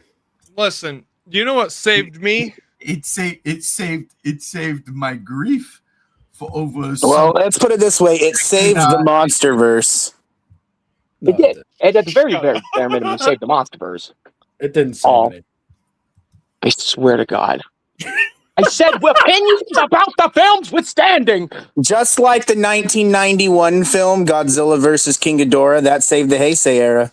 No, it didn't. It made it worse. It literally Nah, made it dude. worse, but Prayer healing saved that shit. it did make a lot of money. Oh my God. Anyways. Then it did save it. Y'all can suck a dick. I like that movie. I can say a lot, but I choose not to. We're But talking about this. I'm overall saying that as of big 2025, even though, yes, when you look back at the entire back catalog, the MCU is still the number one contender. It's still the most successful cinematic universe. I'd say that if they continue with this, if Doomsday does not recapture that magic and is just a mild success at best, the Monsterverse has a very strong chance to take that spot, because it is looking at the complete and utter failure that was the Dark Universe and the DCU EU under Zack Snyder. Fucking, it's just the MCU and the Monsterverse at this point. I agree with that 1000%. It really is right now. It is. And DCU, but they only have one movie right We now. only got one movie, so we really can't judge that on anything right now. Yeah. You're 100% correct. So, Well, I mean, Unless one you consider movie, the but- Jurassic World movies a cinematic universe. Oh my I do not. God! no, Please they're not. don't. Those are just sequels on top of sequels. Yo, on top I of sequels. still haven't watched Rebirth, and I could watch it free right now. No, but what I'm saying is that doesn't count as a shared universe because they're just sequels. The shared universe is different franchises branching into one. Godzilla and Kong. I see what you mean. It's not like one movie's Dr. Grant, then one movie's Ian Malcolm, stuff like that. Nobody would go see these things at all. Oh, So, and in that regards, Gams, you do make a valid point. And by the way, Chase, I got that lined up. Thank you very much. I saw that earlier today. We'll talk about it in a minute. We're just not going to break right now. Oh, okay. I got you. I was confused for a second. Oh yeah, no, yeah, I got it. It's on the docket right now. But it's just, to me, the writing's on the wall. Like, Marvel is struggling, and if Doomsday doesn't work out, they are going to continue to struggle. And the Monsterverse has a formula that works. I don't think necessarily that Marvel is going to continue to struggle, especially after the fact that you got people going around trying to crack a code. Yeah, There are still zealots for the Marvel universe, absolutely there. the MCU, right? And in all honesty, I'm not saying I'm a zealot. I've done fell out, right? But at the same time, I can't sit here and say I hated everything that's come out since No Way Home. Oh yeah, I neither can I. Eternals, right? I didn't see Eternals. The Marvels is fun. you're not allowed to hate the Marvels because you're like 28 years later, the Bone Temple. Right, but I also like Photon, and Photon is a big factor in the Marvels. So Sure. that's what it is. Yeah. But at the same time, like, I didn't hate it, and I liked the end stinger for that. The Thunderbolts, aka New Avengers, and we can say that now because it's a fucking year later, somewhat. It was okay. I didn't hate it, but that should have been a TV show. Did you watched Red Hulk, right? Fucking New World? What? Captain America: New World. Yeah, that one. Yeah, I didn't like that one. I'm gonna be real. That one I Yeah, didn't Red Hulk. like. That's why I That call was- it Red Hulk. I can't remember the That's name. right. That one I was kind of like, no, that one was a miss. Fantastic Four after the second viewing. It's That's not a bad movie miss, at all. bro. Thunderbolts was pretty bad too. I didn't like that. Yeah, Thunderbolts, because I knew the characters and they kind of did the Sentry. No, they didn't. Actually, they fucked the Sentry up. That same guy that I was arguing with, I asked him, like, genuinely, outside of No Way Home and Deadpool and Wolverine, what was like a genuine hit with the general audience when it came to the MCU? And he said Loki season 2. No, I was I'll gonna tell you- say Doctor Strange in the Multiverse of Madness because I like that movie. I'll tell you, not for nothing. Honestly, I thought Shang-Chi was actually a really good, fun movie. I heard the same thing. Is it that good? It is. It expanded. Okay. It works. It's fun. It felt like the first 10 years of Marvel. Shang-Chi wasn't like the character's based off of Bruce Lee, but Yeah. comic book form, right? Yeah, but Okay. they took And it they to- also incorporated a bit of a villain that they turned into a joke villain in Iron Man 2. Oh, tell me about it. And he's popping back up in Simon Williams' Wonder Man. Oh, really? Shang-Chi and the Ten Rings was a very fun film. A very unique, fresh look on my eyes, too. Listen, I'm pointing at him right now. Exactly. It was a very fun and fresh movie. Because you don't know this character. That's where you can have fun. If you don't know the character, the story, and they make a really good movie, then you have fun. Shang-Chi, I thought, did that. And I'm not even that much of an Aquafina fan, but even in that, she didn't bother me that much. Man, listen, I buy Aquafina every motherfucking day. Every day. Together. Yes. Sometimes I can't handle her humor, but for the most part, she's okay. She's a lot. I'm talking about the water, but I digress. As Spider-Man gives me some props, I don't know where, but Yes, sir, G Wood. I'll take it. Swell my ego as we are going further and further into the depths of fuck me. But I digress. Sanity. That's 2 in 1 minute. I digress. I wanted to make a comment on what Andrew was saying. I think that for the other thing too is that I think Legendary knows where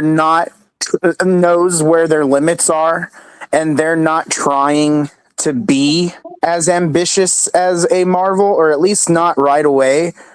I feel like that also helps them with they know where they stand. And I think they've had with King of the Monsters flopping and then the movies gradually getting financially picked up after, I think they know their right pacing and their placement. And I think that helps them for sure. And Godzilla's popularity growing and growing, and it's still capturing that niche and unique group of audience. I think that's also a thing where people are refreshed seeing where Marvel is just pounding and pounding the same shit, and it's just not working. And I think that's hurting Marvel the most. But where the Monsterverse has a lot of the way they've been doing it has a lot of wiggle room, and it's still kind of new and fresh in a way that it's not feeling choked.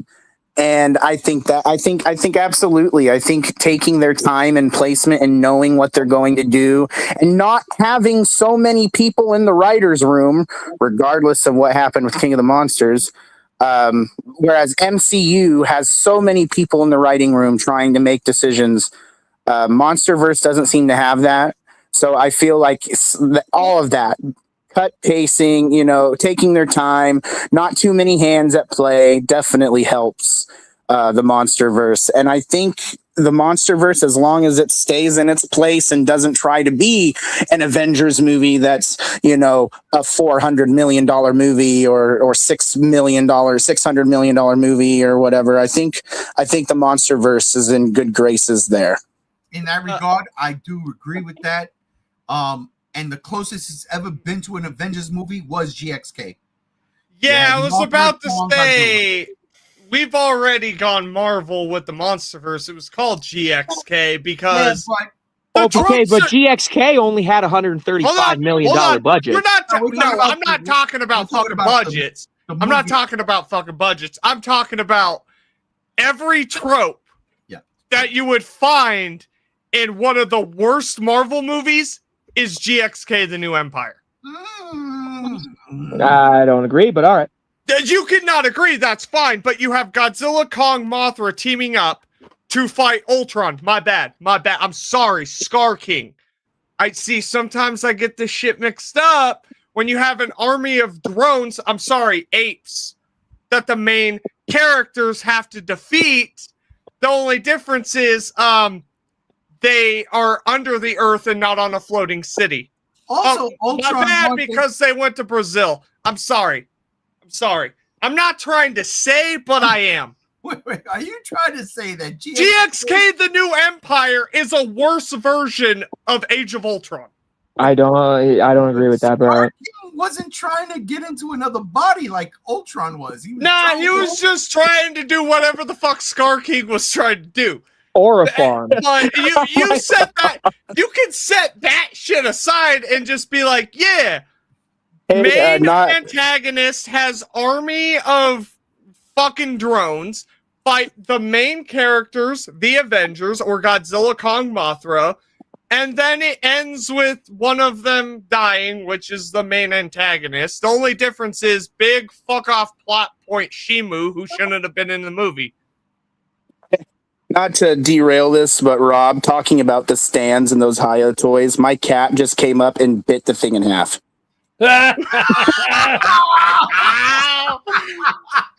a YouTube video. Highest stands versus my cat. my cat just chewed this thing in half. That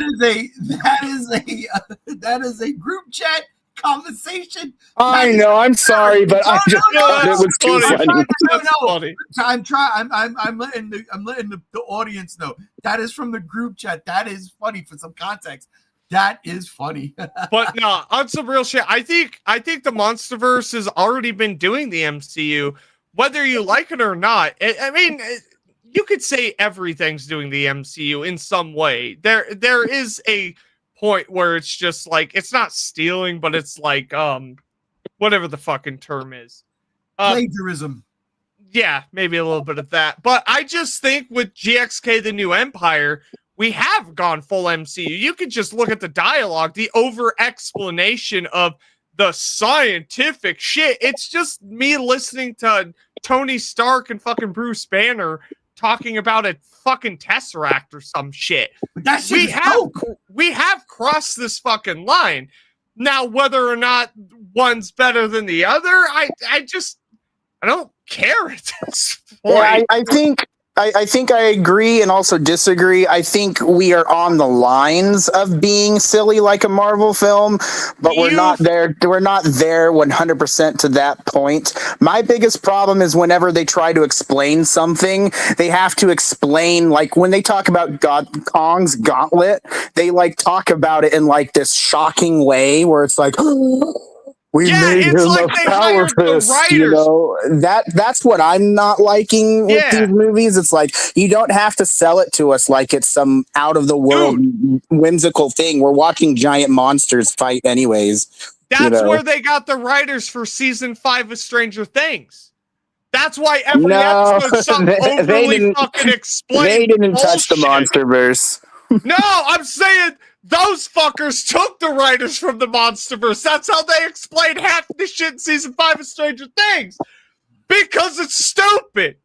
But no, it was the Mind Flare, but they know it really wasn't. It was Vecna, but no, it really wasn't. It like was I said in that group chat, it was Vecna, but no. Some people don't know how to reload a gun either. Who pulls the carrying handle on an M16? To fucking reload an M16. I'm pissed. You can't. Now I remembered it. Now I'm mad again. You can't use that analogy. And if you see the actual video breaking that down, she's not actually doing that. Yeah, well, it's stupid in the show, and that show's fucking stupid. Anyways, I just think the Monsterverse in the MCU, like, it's all there. It's been crossed. I personally think lines have been crossed. As soon as you freeze your main antagonist and have Kong throw him on the ground and punch the shit out of him, and you have people fucking leveling up their power levels, it's just essentially Iron Man's suit getting an upgrade for Godzilla. We've already crossed this. No, it's Batman fighting Mr. Freeze. Listen, Batman is better than anything the fucking MCU has put out in the last 20 years. Holy shit. Don't you say Batman because... Oh, look, Batman. I digress. I already have that. Don't you jump the gun. But that's my take. I think we've already been there with the Monsterverse, and there's no competition. That's like comparing apples to apples. We've crossed that line. Godzilla is just the MCU. Everyone makes the excuse of its Showa era, but it's just MCU slop. That's okay. I'm not mad at it. I mean, I am, but... In terms of Gam Gam's statement, the MCU versus the Monsterverse, what could be better?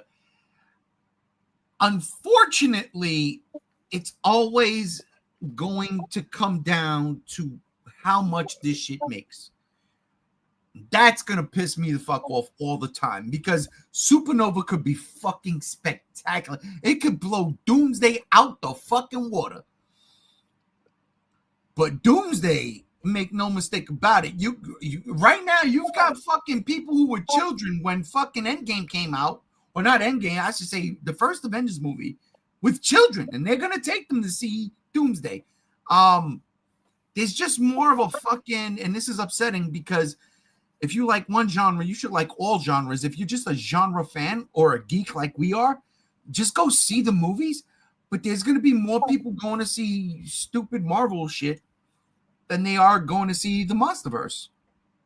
And that hurts. But Rob, you didn't get your take, and I'm sorry. You know, I just realized I've been saving you for last every single fucking time. I apologize. No, that's fine. You introduced him first, but save him for last on every topic. He's, Robbie Butterfugo over there. With a beer. with a beer. So, in regards to MCU versus like the Monsterverse, taking your time, better shared universe. I mean, in the Monsterverse's case, they've taken their time, but sometimes it feels really hard to feel like that they've actually taken their time. You know what I mean? Yep. And, this isn't me trying to talk shit. This isn't me trying to be, a memester and say fucking GXK is Avengers Age of Ultron, even though now I can't unsee it. Fuck you. Fuck you, JR. You're welcome. Asshole. Look, it's not my fault they're essentially the same movie. But I will say that there is definitely a draw to the Monsterverse taking its time and there being so much less of it versus the MCU, which used to have fucking 4 or 5 movies a year,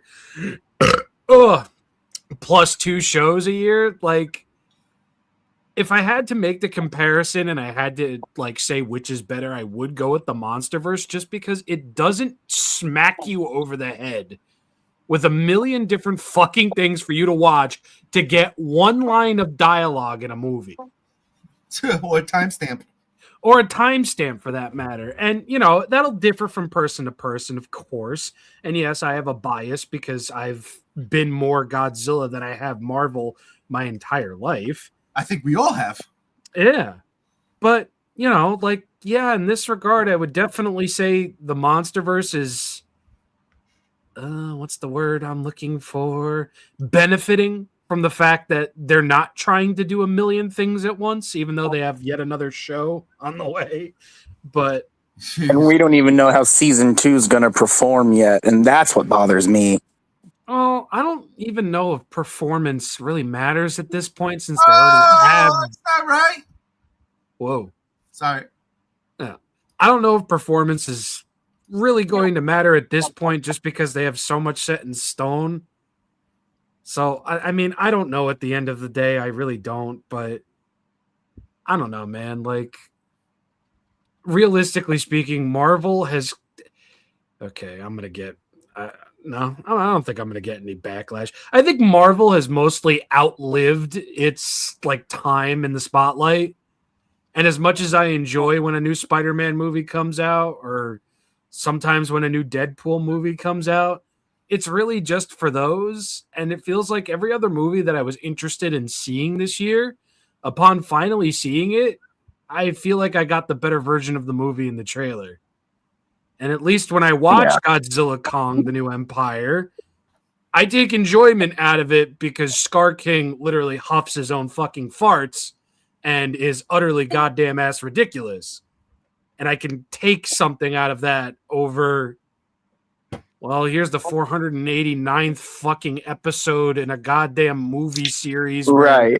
Shit happens like this. People do that. Oh, here's that piece of dialogue. It's going to mean something in a movie that comes out 6 years later. And I feel like if they were doing that with Godzilla, we would just be rolling our eyes. Yeah. And I don't think Godzilla even needs that. No, it doesn't. No, it It's don't. like what we have right now and what little we might get in the future in regards to Monsterverse shows is fine.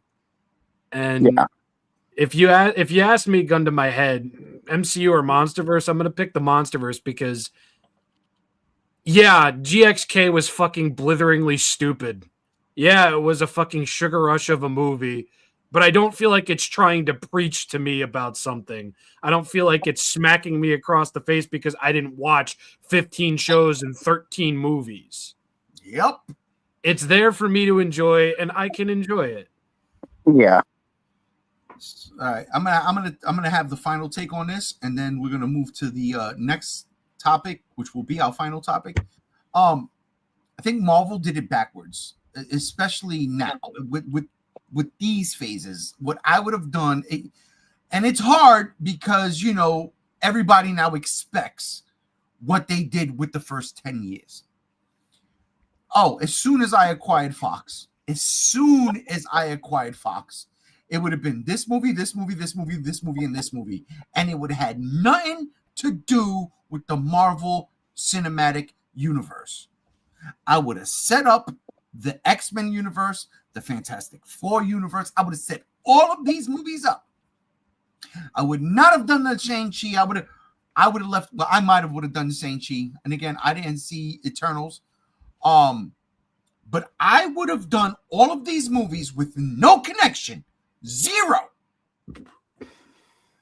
until now, because the way you bring people back, it's kind of like a tsunami, right?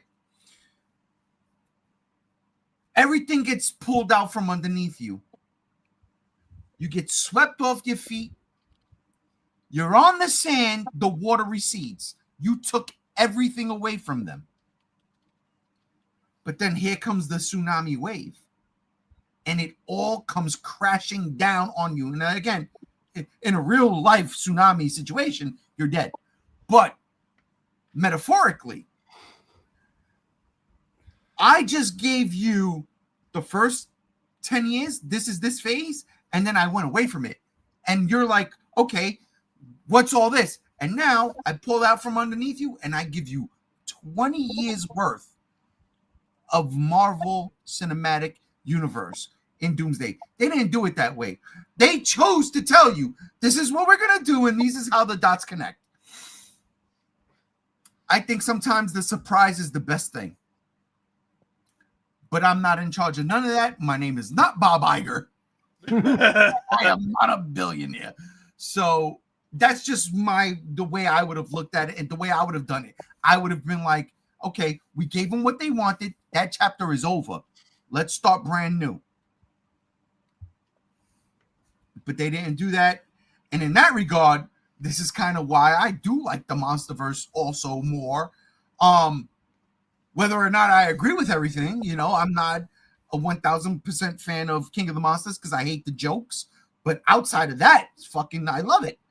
And yet it's one of the lowest grossing fucking Monsterverse movies. That kills me. And, GXK, I refused to buy that movie, whether digitally or physically, until the 3 for 33 4K Amazon fucking sale jumped off, and Brother Chase brought that to my attention. And I was like, oh shit, right, I need Superman on 4K. Oh, this fucking, Justice League the Dark Side War was fucking epic. I need that on 4K. What's the third movie I should get to get $33? Oh, fuck! GXK. So it has to go to the collection. Taking its time does for me. And again, Marvel does take its time. They don't just rush anything out, all right? And you know why I know that? Look at when James Gunn introduced a slew of fucking projects for his DCU. They pulled like fucking damn near 85% of that back. They said, all right, we're not doing this. All right, we're not doing this. We're not doing this. Fuck, what? They announced all this shit, but then now they pulled it back. Marvel announces shit and they just follow through, bro. They just fucking do it because they like connect the dots. Sometimes connecting the dots shouldn't be a thing. I would have personally, like I said, the Avengers story is done. Let's get with the X-Men and Fantastic Four. Let's see what the Fox universe is doing. Let's do all of this shit right here, right now. Daredevil, Ghost Rider, X-Men, Fantastic Four. Let's get this shit. Let's get it right. Let's bring it home. And then at the end of whatever, and honestly, I would have done it Fantastic Four. At the end of your last phase movie, the Fantastic Four, like Spider-Man, would have introduced that multiverse that connected them with the MCU. And then we get Doomsday. That's how I would have done it. But I'm not in charge, like I said. So let's get to the final topic of the night, ladies and gentlemen. Not the final topic, real quick. What the fuck is Becky Lynch doing dressed as Lara Croft? What is this? Holy I shit! saw this, and I'm very mixed. Well, speaking of the Marvel Universe, speaking of the X-Men, there's Jean Grey, okay? Right? Sophie Turner's Jean Grey? She was Jean Grey in the X-Men First Class movies. Yes. The last two, I want to say. The Malkovich movies. Yes. She was Phoenix in the Apocalypse movie and Phoenix in the one right before. Or was it just the Apocalypse? Anyway, I don't remember. I don't care because those movies suck. But there's Sophie Turner. You know her from Game of Thrones. And we know her from X-Men. But I swear to God, that looks like Becky Lynch. And honestly, Becky Lynch is a champion. She's not just any champion. She is the champion. And you know why I know that? Because I've seen it. She doesn't tap out. She doesn't give up. She doesn't quit. And she's one of the greatest of all time. It's true. It's not just you saying it. It's not just me saying it. Sports Illustrated says it. You know? All of the wrestling dirt sheet says it. When I saw this image, I was like, Becky Lynch? What? But now that I see it, I can't unsee it. So I'm gonna send Becky Lynch a message that she'll never read on Instagram and say, you should have been Lara Croft. But anyhow, I want y'all opinions. Sophie Turner, Chase, I'll start with you. You sent this image. I saw this earlier today, and every time I clicked on the link, the fucking thing kept blowing up on my phone, and I couldn't shrink it down. I was like, what the fuck? I wanted to send it, but I digress. Chase, what do you think? This is a good look or what? I don't think it's bad. I just think they could have done maybe better. I don't like that her hair is kind of brownish and reddish. I think they should have just gone with the black hair. But I don't know. I mean, it's hard because you're going from Angelina Jolie to some other girl I don't remember, and now this. But going off of like the Terminator video games, especially the ones we've had, I think that was a great Lara Croft. And I thought emulating that would be preferable. But I don't hate Sophie Turner's look. I think there could have been better choices. Yeah, it was Alicia Vikander who was the last Tomb Raider, last Lara Croft, I should say. Where did she go? She fucking vanished. Yeah, well, her movie flopped, and I think that just killed her career. Yeah, but her star was on the rise. You know, like she had something. And that movie killed her career. That's fucked up. But Walton Goggins' career has excelled, but that's also because of Fallout and the other show he was in. Speaking of Fallout, JR, have you watched the new Fallout season yet? Because I haven't. I keep forgetting to. I got so upset with the video games with that last update they put out. I've been on a Fallout hiatus, but I probably will watch the show eventually. I keep forgetting to do it, but I want to see Macaulay Culkin. What was the anniversary update for Fallout 4 bad? Oh, it broke. It broke the game. It was the same thing that happened when Skyrim went to special edition to anniversary edition. Oh, no. Everything. Yeah. Years. That's why, if you're a PC elitist like me, just don't update it. Dickhead. Well, what happened was season 1 of the show came out, and I watched it and really wanted to play Fallout 4. And then I bought every DLC available, and then I just got so burnt out and realized I don't really like Fallout video games. I really don't think they're good. And that could be just Bethesda. I'm going to correct all of y'all. Tomb Raider did not kill Alicia Vikander's career because she's been in 14 fucking movies and 5 different TV shows since that movie, since But that the shit last came out. Tomb Raider? Yeah, since 2018. That was a good movie. Why is everyone mad? I like Because it just, Yeah, I'm just not didn't- mad. I just thought that because it flopped and What I haven't movies- seen her in anything. Yeah, what movies has she been in that would be our interest as a circle? Godzilla, aliens, dinosaurs, anything like that? Cannibal No, That's but- specifically yours. zombie. No, but she's been in good Alien, movies like The Green Predator. Knight, which was fucking amazing. which one? The Green Knight.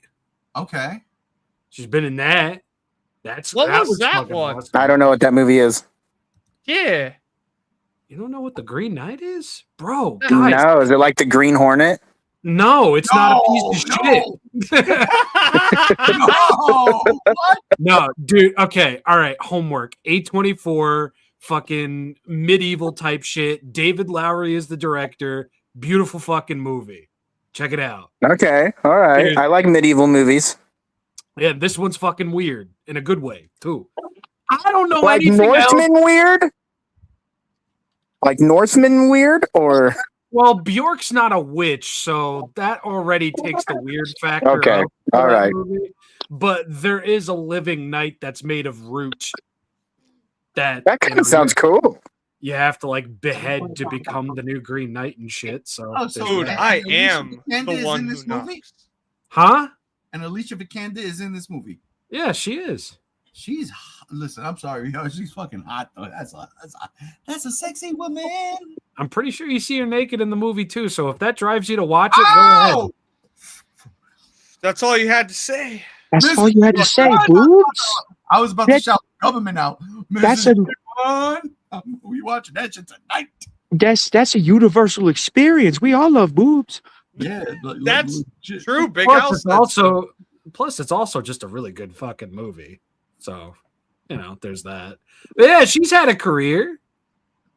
She's Okay, she's still going. All She's right, got cool. 2 movies coming out this year. So, what do you think of Sophie Turner as Laura Croft? I don't mind her. I think she looks pretty great.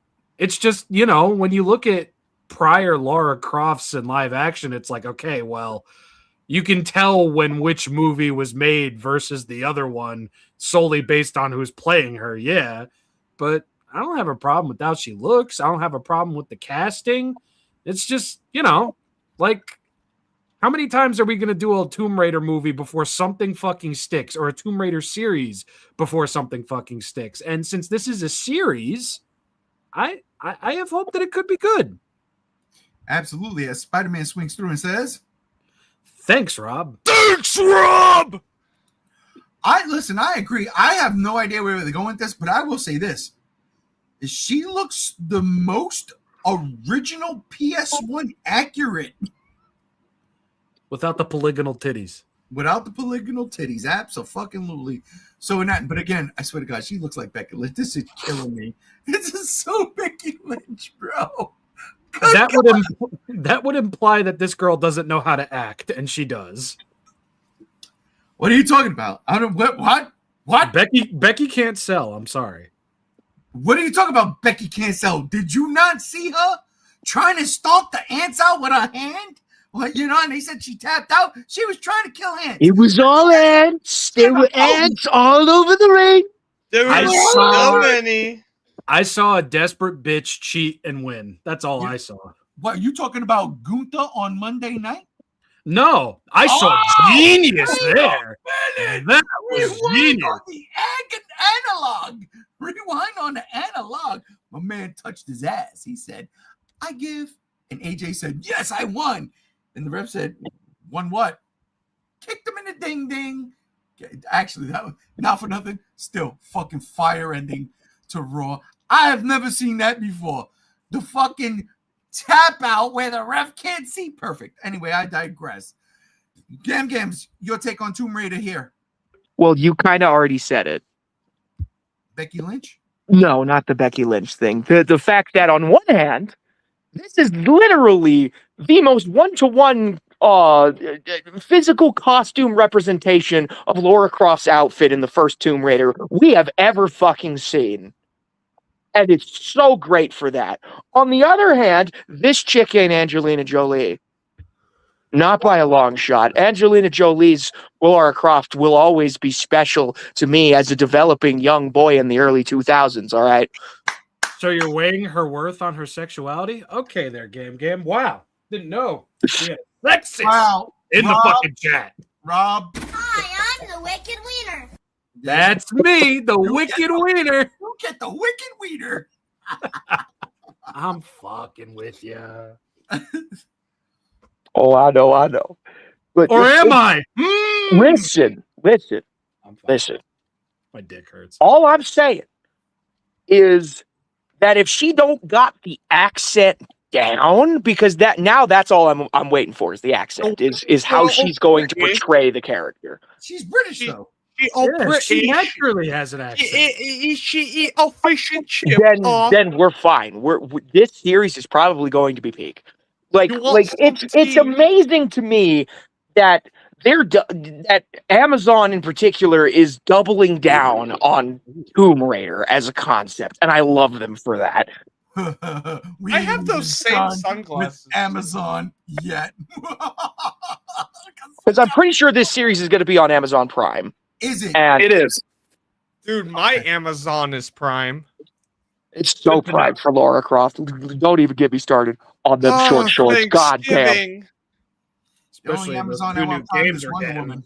Yeah, no, like literally we're getting 2 games. One is a remake of the first game, and another is a brand new game that's in the style of the first game. So I'm just here for it, man. We're in a Tomb Raider renaissance, and now we're getting this. So you're telling me the next 5 years is gonna be Tomb Raider centric? Like we're getting everything. Move over, Nathan Drake. We're getting the OG fucking person who goes through crypts. Whoa. So you're Well, don't say that just yet, because the word on the street is there's an Uncharted game that's secretly being made right now too. So we'll see. Secretly, I don't believe anything until I see a trailer. In terms of live action shit, you see that, Sony? You see that? You see what they could do here? Yeah, Nathan Drake love it. I love that. But that Uncharted movie, not it. That Uncharted movie was not it. I forgot that was even a thing. Jesus. Not good. Sony, but neither was Morbius, okay? And definitely not Madam Web. And listen, you just didn't understand the scene where Morbius said it's Morbin time and morbed everywhere, all right? And definitely not that last Venom movie. Like the Last Dance well enough. I just don't know what they were doing with Null. Yeah, you know what? You're right. JR, did I get to you? Because I'd be forgetting now. Now I'm at a point in time where I should be eating meatloaf and potatoes. But Listen, Lara Croft is British. A bottle of water. It's okay. I did that for 3 hours yesterday when I was playing Hogwarts Legacy while brutally murdering people with Avada Kedavra. That game's fun, by the way. Anyways. Sure, Becky Lynch as fucking Lara Croft. Let's go. That sounds cool. I like Sophie Turner as Lara Croft. I do. The Becky Lynch I thought it was Becky Lynch. No, it's Sophie Turner. It's Becky Who Turner. the fuck's Sophie Turner? It's Becky Turner. It's Joe Jonas's wife or girlfriend. John Jonah Jameson's wife or I think girlfriend? that's- Does she you're right. get the pictures of Spider-Man? I think she might have married him. Anyhow, on a digression here. Lucky bastard. She looks really good. Nah, And she Lara looks Croft. the part. It's cool. She does. And the fact that this ain't a movie, it's a TV show from Amazon. Well, that's how you gotta do it. You can't do it. Like, it's the same thing I've been saying about Silent Hill as a movie approaches in 2 weeks. Just do a fucking TV show. Jesus, that's in 2 weeks. Listen. Yeah, And that's next weekend, this is bro. something that not even the Angelina Jolie's movies, as much as I fucking love them with all of my heart, even achieved. If this movie, and I know Chase can vibe with me on this, if this series, not movie, this series can give us Lara Croft fighting dinosaurs, it's over. This is peak. Yeah. Huh. All right. Well, Especially with that outfit where she fought dinosaurs in it. Come on now. she's got her hands on 2 guns, and that's all really I need to see, because that's what the original Tomb Raider was for me. And I didn't even like those games on it. I was like, what is this? Where's Resident Evil? Give me back. What? Yeah, no, Come on. dude, I was just like, I didn't care. I wanted the horror. Like that fucking survival horror shit was new and everything. I was like, what the fuck is this? This is scary fucking shit. And Tomb Raider, I was just like, literally, it goes, brah, brah, brah, brah, brah, brah. That's you shooting your guns. No, I don't care. And then she's jumping. You jump, you put the thing, she flips this way. Fuck out of here. I like the Tomb Raider games because they had great stories, great actors, and fun exploration and combat. I thought they were just awesome games. I feel like they also innovated the platforming genre because, fun fact, Lara Croft Tomb Raider, the first one, predated Super Mario 64. Okay, but it didn't predate Super Mario, so we already knew what Mario. Just like how I think the reboot God of War games are better. We're not there yet, Chase. Yes, we are. No, we're about to be. Stop jumping the gun. I'm not jumping the gun. I'm just loading it. Jumping the James. Oh, brother Chase, you know what? Shh. Don't tell the rest of the cohorts. You're gonna get extra points for when we do our movie thing. You're getting extra points for that one. Extra points. You're already in the lead. He's in the lead. Oh God, let's stop. As I look at my orange background and realize I really need to rethink this color scheme. Fuck! It reminds me of peanut butter and jelly. That's literally what I'm Halloween. making right now, dude.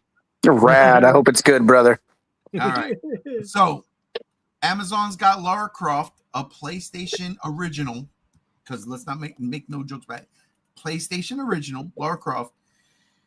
But they also have another PlayStation original. Well, some can say, well, there's arguments to be made. Is it the PlayStation original? I think it is. You know why? Because it's only survived on the PlayStation since the PS2 era. I mean, they kind of screwed the pooch with outsourcing to Universal games for Crash Bandicoot and Spyro. All I'm saying is, holy Ragnarok Batman! Prime Video's God of War finds its Kratos. It's the quarterback from Friday Night Lights. I thought Wait, that was- really? Yeah, Ryan Hurst was the quarterback in Friday Night Lights. Wait, so what? Oh, Remember the Titans. Was it Remember the Titans? Or was it? No, it was Remember the Titans. One with is Denzel Washington, the coach. Wait, what? That makes it even better. The one he went, Mox. Jerry Bertier. Bertier. Gary. Birdie. Yeah, it's Remember the Titans. It's Remember the Titans. Okay, look. Meet Ryan Hurst, your Kratos, in the God of War series coming to Prime Video. Yeah. You see what Amazon is doing right here? They're making a shared universe campaign. Sophie Turner and Ryan Hurst, they're coming in. Who's going to play Aloy? I digress. Stop. The video game Amazon Cinematic Universe. Let's hope nobody. Autumn Ivy from Twitter. She could do it. She's got Listen, the- I'm sorry, but you know what really pisses me off with this whole fucking narrative about hating on Horizon Zero Dawn and that whole franchise? The fact that people were like, oh, she's ugly. Shut the fuck up. I'm not here for the looks. I'm here for the game. Yeah, that's who's making that argument? That's the Anti-woke grifters. Yo, hold up. Yeah, it's the same. Those are the same people that said what's her fuck from Silent Hill 2 remake. She's not good looking. It's like, you want your sexual assault victim lady to look good? That's Do you want to fucked up. sexually assault that lady? You fucking that's degenerate fucked creep. up, bro. Yeah, because they want to insert their You can't. You are not the protagonist. You're not them. You can be in Fallout 4, but you can't be in Silent Hill 2 or Horizon Zero Dawn or God of War. Let's Or talk Fable. about Or Fable. 'Cause let's not forget their outrage over Fable's main, fucking Oh, that game, character. isn't that shit canceled though? No, Yeah, No, The I new don't know. Fable game is still in development. They're about to make an announcement in a couple weeks about it. Yeah, Holy And it's fuck! going to probably It's be a been PS5 16 years. exclusive, they're saying. no. On the No. 22nd, they're doing the Microsoft Direct, and Fable to be a part of that show. Good God! All right, we got a half hour left, and I'm trying not to go a whole half hour. I don't have a half hour. We got 10 minutes. Well, let's talk about this God of War. Chase, I'm just kidding, though. No, I know you are. I'm gonna start with you, Chase. You know, I thought at first it was really weird that they were doing the guy that plays Thor in Ragnarok to be Kratos. But more I keep looking at this image, I think that he can pull it off. I think he also has the voice. My first choice probably would have been Dave Bautista as Kratos, but I think that would just be also hard as well. My first choice actually would be they just don't make a show at all. Thank you. I don't think God of War needs a show, but if we're going this way and we're trying to milk the God of War machine until God of War Egypt comes out, I say then fine, I'll give it a shot. My biggest concern though is just the director saying that he never finished the 2018 games, and like he just sounds like he's just not the guy for this show. I really think that if this show ends up being bad, it's just not going to be good for God of War. But I'm willing to give Ryan Hurst a shot. I think that he's a phenomenal actor. I loved him as Thor. I'm very curious to see how he is as Kratos. But yeah, I don't think it's the worst choice. If we had to be going with a live action film, I don't know who you would pick for Kratos in a live action film. You need a man that's like 6'2", and you need a man that's Greek, and you need a man who's going to fit that. It's not a movie. It's a series. It's a TV show. Okay, well, regardless, on screen, Kratos, live action. I don't know who you would get for that pick, but if Ryan Hurst fits that build, I mean, I have faith because Cory Barlog is in the mix of the choosing and stuff, at least. So I trust his judgment. But yeah, I'm willing to give it a shot. I don't know if I'm going to like the show, but I'm open to being surprised. But I'm willing to give Ryan a shot. The more I look at this image, I think he has the chance. I'm not hating it like I did at first glance.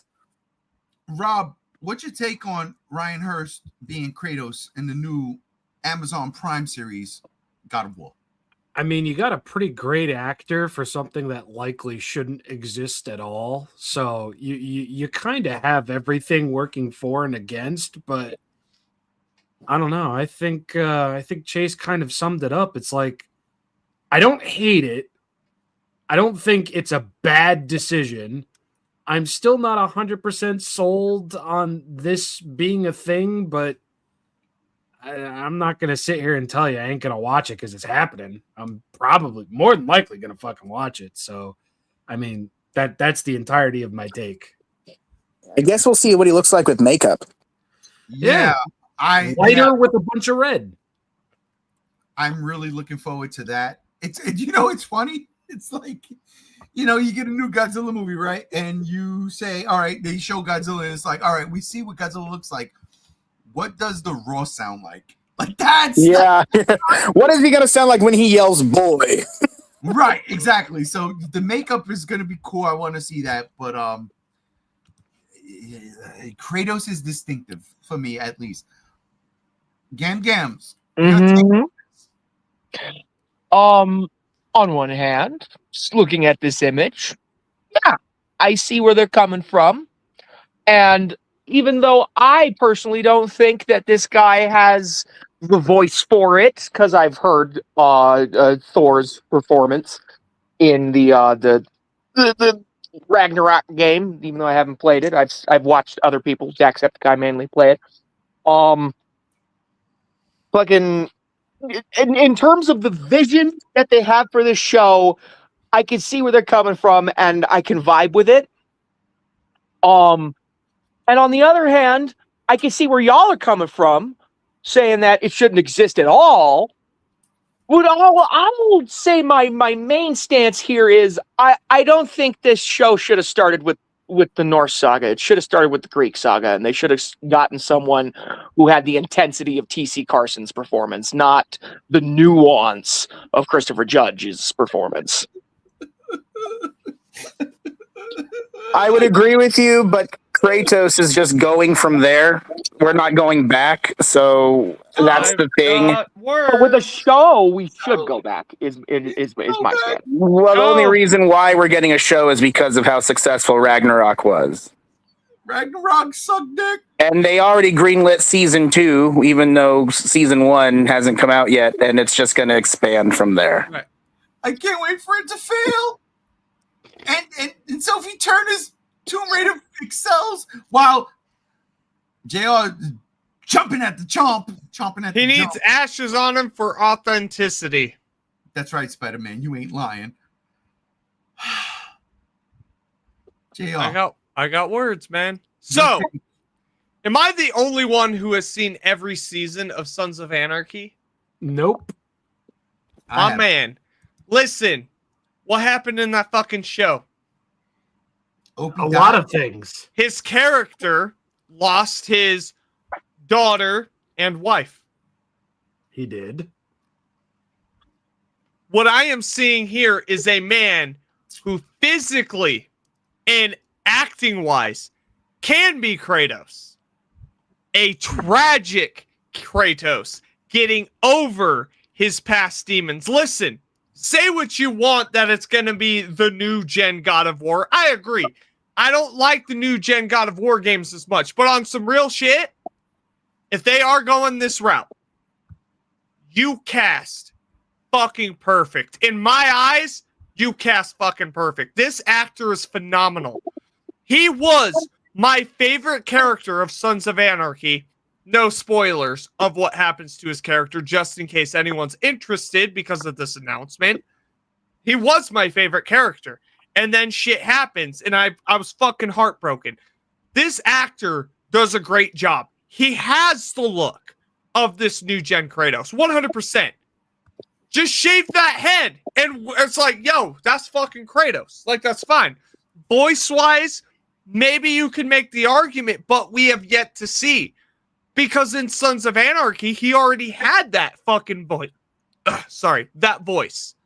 He was already, to me, this character just in a biker gang show. I think it's perfect. Yeah, that's a good point. Should the show exist? Should it exist? No. Absolutely the fuck not. I don't want to see a God of War show, but am I mad that they did excellent casting in my eyes? Fuck no. I will celebrate the fact that Amazon took the time to adequately get the right guy for the right job. I'm not going to be mad at that. I'm going to celebrate it. If the show is good, we will see.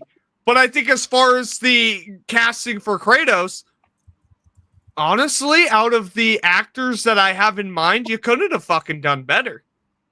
This image alone, just his facial expressions is Kratos, but tragic. That's what I get from this image. Kratos with the haunted past. Is that not what the PS4 version of Kratos was supposed to be? No, you're spot on. Then you got the right guy. If we want a young, raging lunatic Kratos, cast me. I got the goatee. But on real shit, I genuinely think they did a good job. They did a good job. His track record, from what I've seen from this actor, is fucking spot on. I'm curious. I'm curious and optimistic. We'll see. As long as they still get Richard Schiff to play Odin. That would be badass as fuck. Yeah, I hope he wait, still plays Odin. They have to. What else he's got going on? Like, you got to. I don't know. Who's going to be Atreus? I got you, right? Oh, I know who's going to be Atreus. Who's that fucker from Dune? The main No. character from Doom. Nope, Timothy Chalamet. nope, That's nope, gonna be Atreus. Nope. Nope. Timothy Chalamet is Nope. Atreus. Nope. I know exactly who's going to be Atreus. Oh, Macaulay you Culkin. gotta tell me, bro. You're gonna watch him tomorrow in 28 years later, the Bone Temple. I'm down for that. Yo. That's him. Fuck That's off. him. Yo, that would work. Hold up. That would be badass. Alfie something. That's the kid's name. Alfie, I forget his name, but That kid's a fucking fantastic actor. Yo, if he was announced like next week to be Atreus for this God of War show, I think we would all have a different tune going into this show. I know I would. If you've seen, I know I would. yeah. I know I would. Oh yeah. It would Young Gams. that fucking cast. But that's him. I swear to God, there's no one right now. That's the kid. That is him. Yo, he fits the age range. He's got the fucking acting chops. He does have the fucking look. Yep. Amazon, I know you looking. Listen to us. Well, how old is he in Call the? How old is this actor? He's like 13 years old. Okay, Yeah. well, Atreus has to be like 10. So Nah, it's fine. Oh, come on, man. We see Yo, you say that. no, I'm just being. If you wanted to follow the actual game, Atreus has to be like 10. Yo, that's fair. That's fair. But you had 45-year-olds in Stranger Things season 5 playing fucking 18-year-olds. Okay? Like, it's done. This argument's done. Yeah. Stranger Things season 5 ruined that. I hate that fucking show. Listen, seriously. Chase, if you haven't watched 28 Years Later, You gotta watch it, dude. if you haven't watched that one, that's available everywhere right now. You can bootleg that. Watch that one. The kid is phenomenal. He is Atreus. He is boy. He's Loki. He is. I'll look it up on YouTube. He is, dude. He nails it. He fucking nails it. Gim, did I get to you? Yes. All right, so I got to everybody, which is my turn, so that we couldn't go after this. I've got zero interest in this show. I am sorry. I apologize. This is not my Kratos. This is not my God of War. That being said, thoroughly enjoy both of those fucking games. Pisses me off because Brother Chase has been so fucking delicate with me without spoiling a fucking thing with Ragnarok and its DLC. I fucked up, Chase. I fucked up. I saw it. Oh, did you spoil it for yourself? I saw it and I heard it, and I said, Mother of God. Young Kratos and TC Carson. And I'm like, I need to get on my PlayStation 5 and start playing this fucking game again. But I can't stop playing this fucking X-Morph game on the fucking Xbox. This is how I feel. This is how I feel, right? This image right here is me. The old man, sullen. I'm hurt. It kills me. This is my contemplation when it comes to this idea of God of War. And I get it. The thing with the 2016 version of God of War is 2018. Oh shit! Well, it was. Yeah, I thought the first. yeah. The reboot game came out in 2018. It's storytelling at its finest. It really is. It's storytelling at its finest. For God of War, for me, I don't want storytelling. I want to get in and fuck shit up. When I think of Kratos, this is what I think of. This is what I think of. The motherfucker ready for war. Yeah. Ready for war. This is what got me on the motherfucking wagon. And this is a detriment to myself. I can't get past this. As much as I love the 2018 and Ragnarok, because I did. I can't get past the simplicity of just fucking killing things. Pure rage. You're right.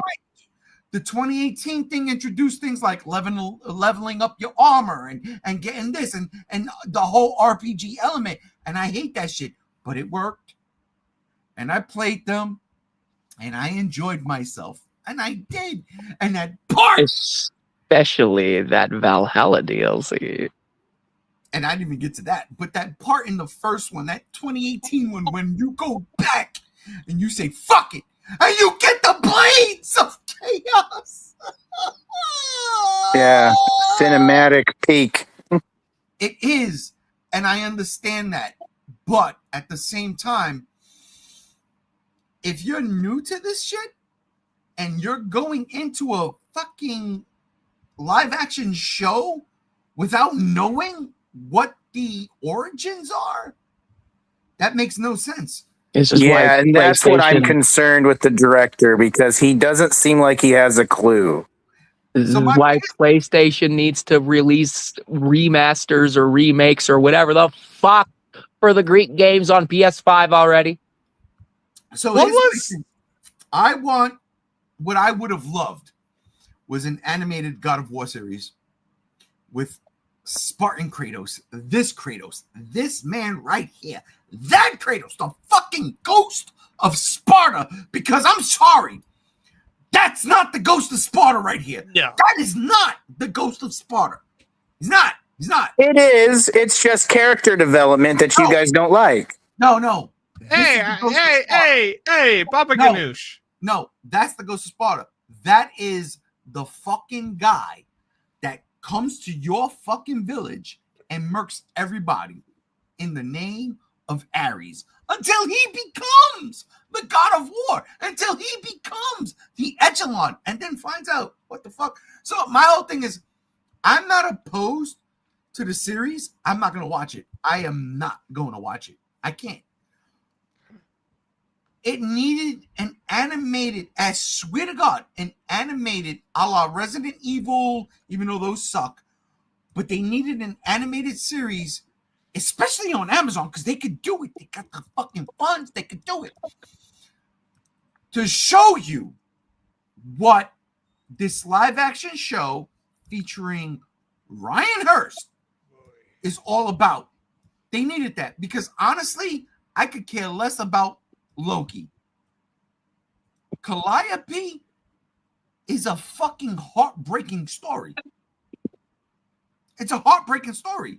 Especially if you play the PSP games. Exactly. Amidst nothing but absolute carnage when it comes to Kratos. I get the sullen, I'm not doing all that shit, Kratos. I already lost, a family, Kratos. I get that. But good God almighty, I could not stand it. Dope games, definitely enjoyable, but I much rather have fun hacking and slashing and yelling at the top of my fucking lungs. Zeus! I mean, look at this guy. Look at this guy. I'll bring the destruction of Olympus. This is what pisses me off right here. I saw this picture. I said, there it is. And I'm granted, that's probably. Why is he smiling? Why is he smiling? Because that was a photo mode option. What is that? Come on, man. I think it's funny because in the same line, it's the difference between Toho Godzilla and Monsterverse Godzilla. I love heroic Kratos, and I also love Greek Kratos, where he's a savage. But I really like character development, and I like characters finding their weaknesses and being vulnerable, because I am a vulnerable person. And so I resonate with that a lot with Norse Kratos. But I totally understand wanting the past Kratos of the mindless machine. But I like character development. I really do. But he wasn't a mindless machine. I have a video for you. When we're done with this. I don't know if I want to watch it. Oh my God, J.R. Rowlerson, aka Mecha JR, this motherfucker mecha'd me.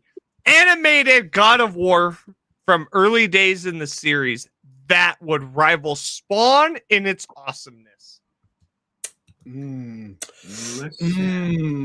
don't know, Rob. I don't know about that. I hear the licking of the chops there, Rob. But honestly, he got mutton chops, bro. It could be. It could be. I would need to see it. Same. Zeus. Oh my God! I just wanted. Just give me an anime. Just give me one. Just give me a farewell. Just give me a farewell. TC Carson. I think if you really love Kratos, you still love him now. I do, but I don't. Because all right. I'll put it. Then you don't really love Kratos. No. I'll put it like this, and I've said this 1,000 times, and I told you 1,000,000,000 times. I did not like the voice change. I don't give a fuck about how older he is. If you're a voice actor, it is your job to voice act. Kevin Conroy played 3 different versions of Batman. He played Batman, he played Bruce Wayne, and then he played old Batman. Not even old Batman, he played old Bruce Wayne. Kingdom Come Bruce Wayne. Which was live action, by the way. It was. So, and that's my thing. And that's what kind of really rubbed me wrong. Because if you would have just kept Kratos' voice actor there and let him do his thing, if TC Carson would have just been in the game and did his thing, you're a voice actor. Then I wouldn't be having these issues. But I have these issues. I do. And it's stupid issues. I know. I like my Kratos full of rage. I like my Kratos just killing everything because he's lost everything. I don't like my Kratos looking like me every time we finish a podcast. I'm a crippling alcoholic? Yes! I'm there with you. Oh my God, and we are coming in under 3 hours. Oh my God. You know why it's almost 3 hours? Because I fucking joined. No, it's because we had. Damn it! Why you take this from me? No, because we had Power Rangers. I'm grabbing my dinner. One sec, guys. And we had Jean Grey, Lara Croft.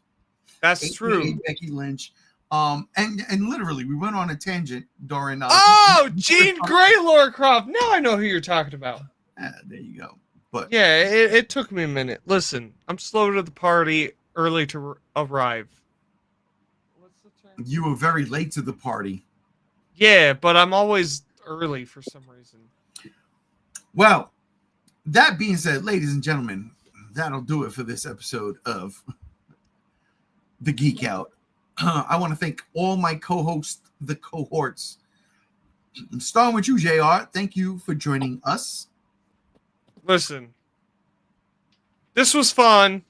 I left my ass off for like a solid fucking 45 minutes. Everyone be fucking safe out there, including the fucking panel. If you go into a protest, be fucking safe. Watch your ass. Sorry, I have to fucking say it. Absolutely. Gam Z1, thank you for joining us tonight. It was the greatest podcast the world has ever seen. I was saving it. I was totally saving it, but go ahead. Couldn't have been in a better podcast. Couldn't have been a better panel. Couldn't have been better topics. The best topics. The best. American made. Fuck you. Spider-Man says, take care, friends. He's always looking out for us. Later, Spider-Man. Yo, Spider-Man, we have the best viewers, the best comments.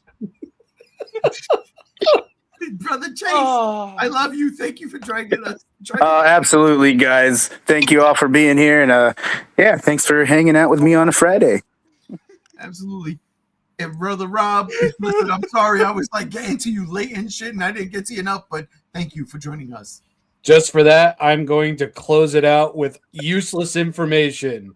Paranormal Activity 8 will release in theaters on May 21st, 2027, as produced by James Wan. This is not bullshit.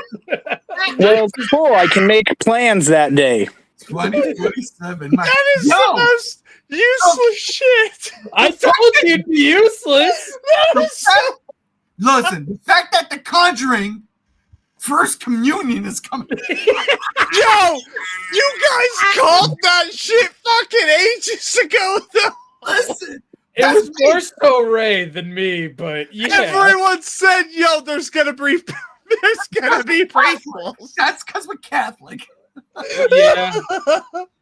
But ladies and gentlemen, thank you all for joining us tonight. I appreciate it. Literally, that is me. After I hang this shit up, I get sad, and then my wife gotta go, "What's the matter?" I go, "Leave me alone." Just play Minecraft with me. I'll bury you in a hole. No. You know what?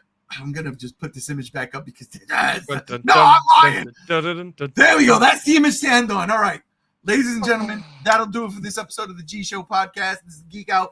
I want to thank all y'all out there. Listen, next week we're not gonna be in the new season, but the last week of January, the last Friday of January, we will be in the new season, season 2. Everything's gonna change. It's gonna be fucking fun. We're not doing unpopular opinion this year. We are doing movie trivia, and it's gonna be awesome, and it's gonna be fun. JR, hang out because you didn't get the last bit. But that'll do it. Listen, all of us, let's as Gam counts us down in his best El Presidente impersonation, let's do our best El Presidente impersonations while we get out of here. So Gams, please take the floor. All right, everyone. I want you all to subscribe in 3, 2, 1. Subscribe to the channel. Let's get The best If you channel. don't do Please it, subscribe. You're not American. I'm gonna throw a tariff on you. I got 6 Melania May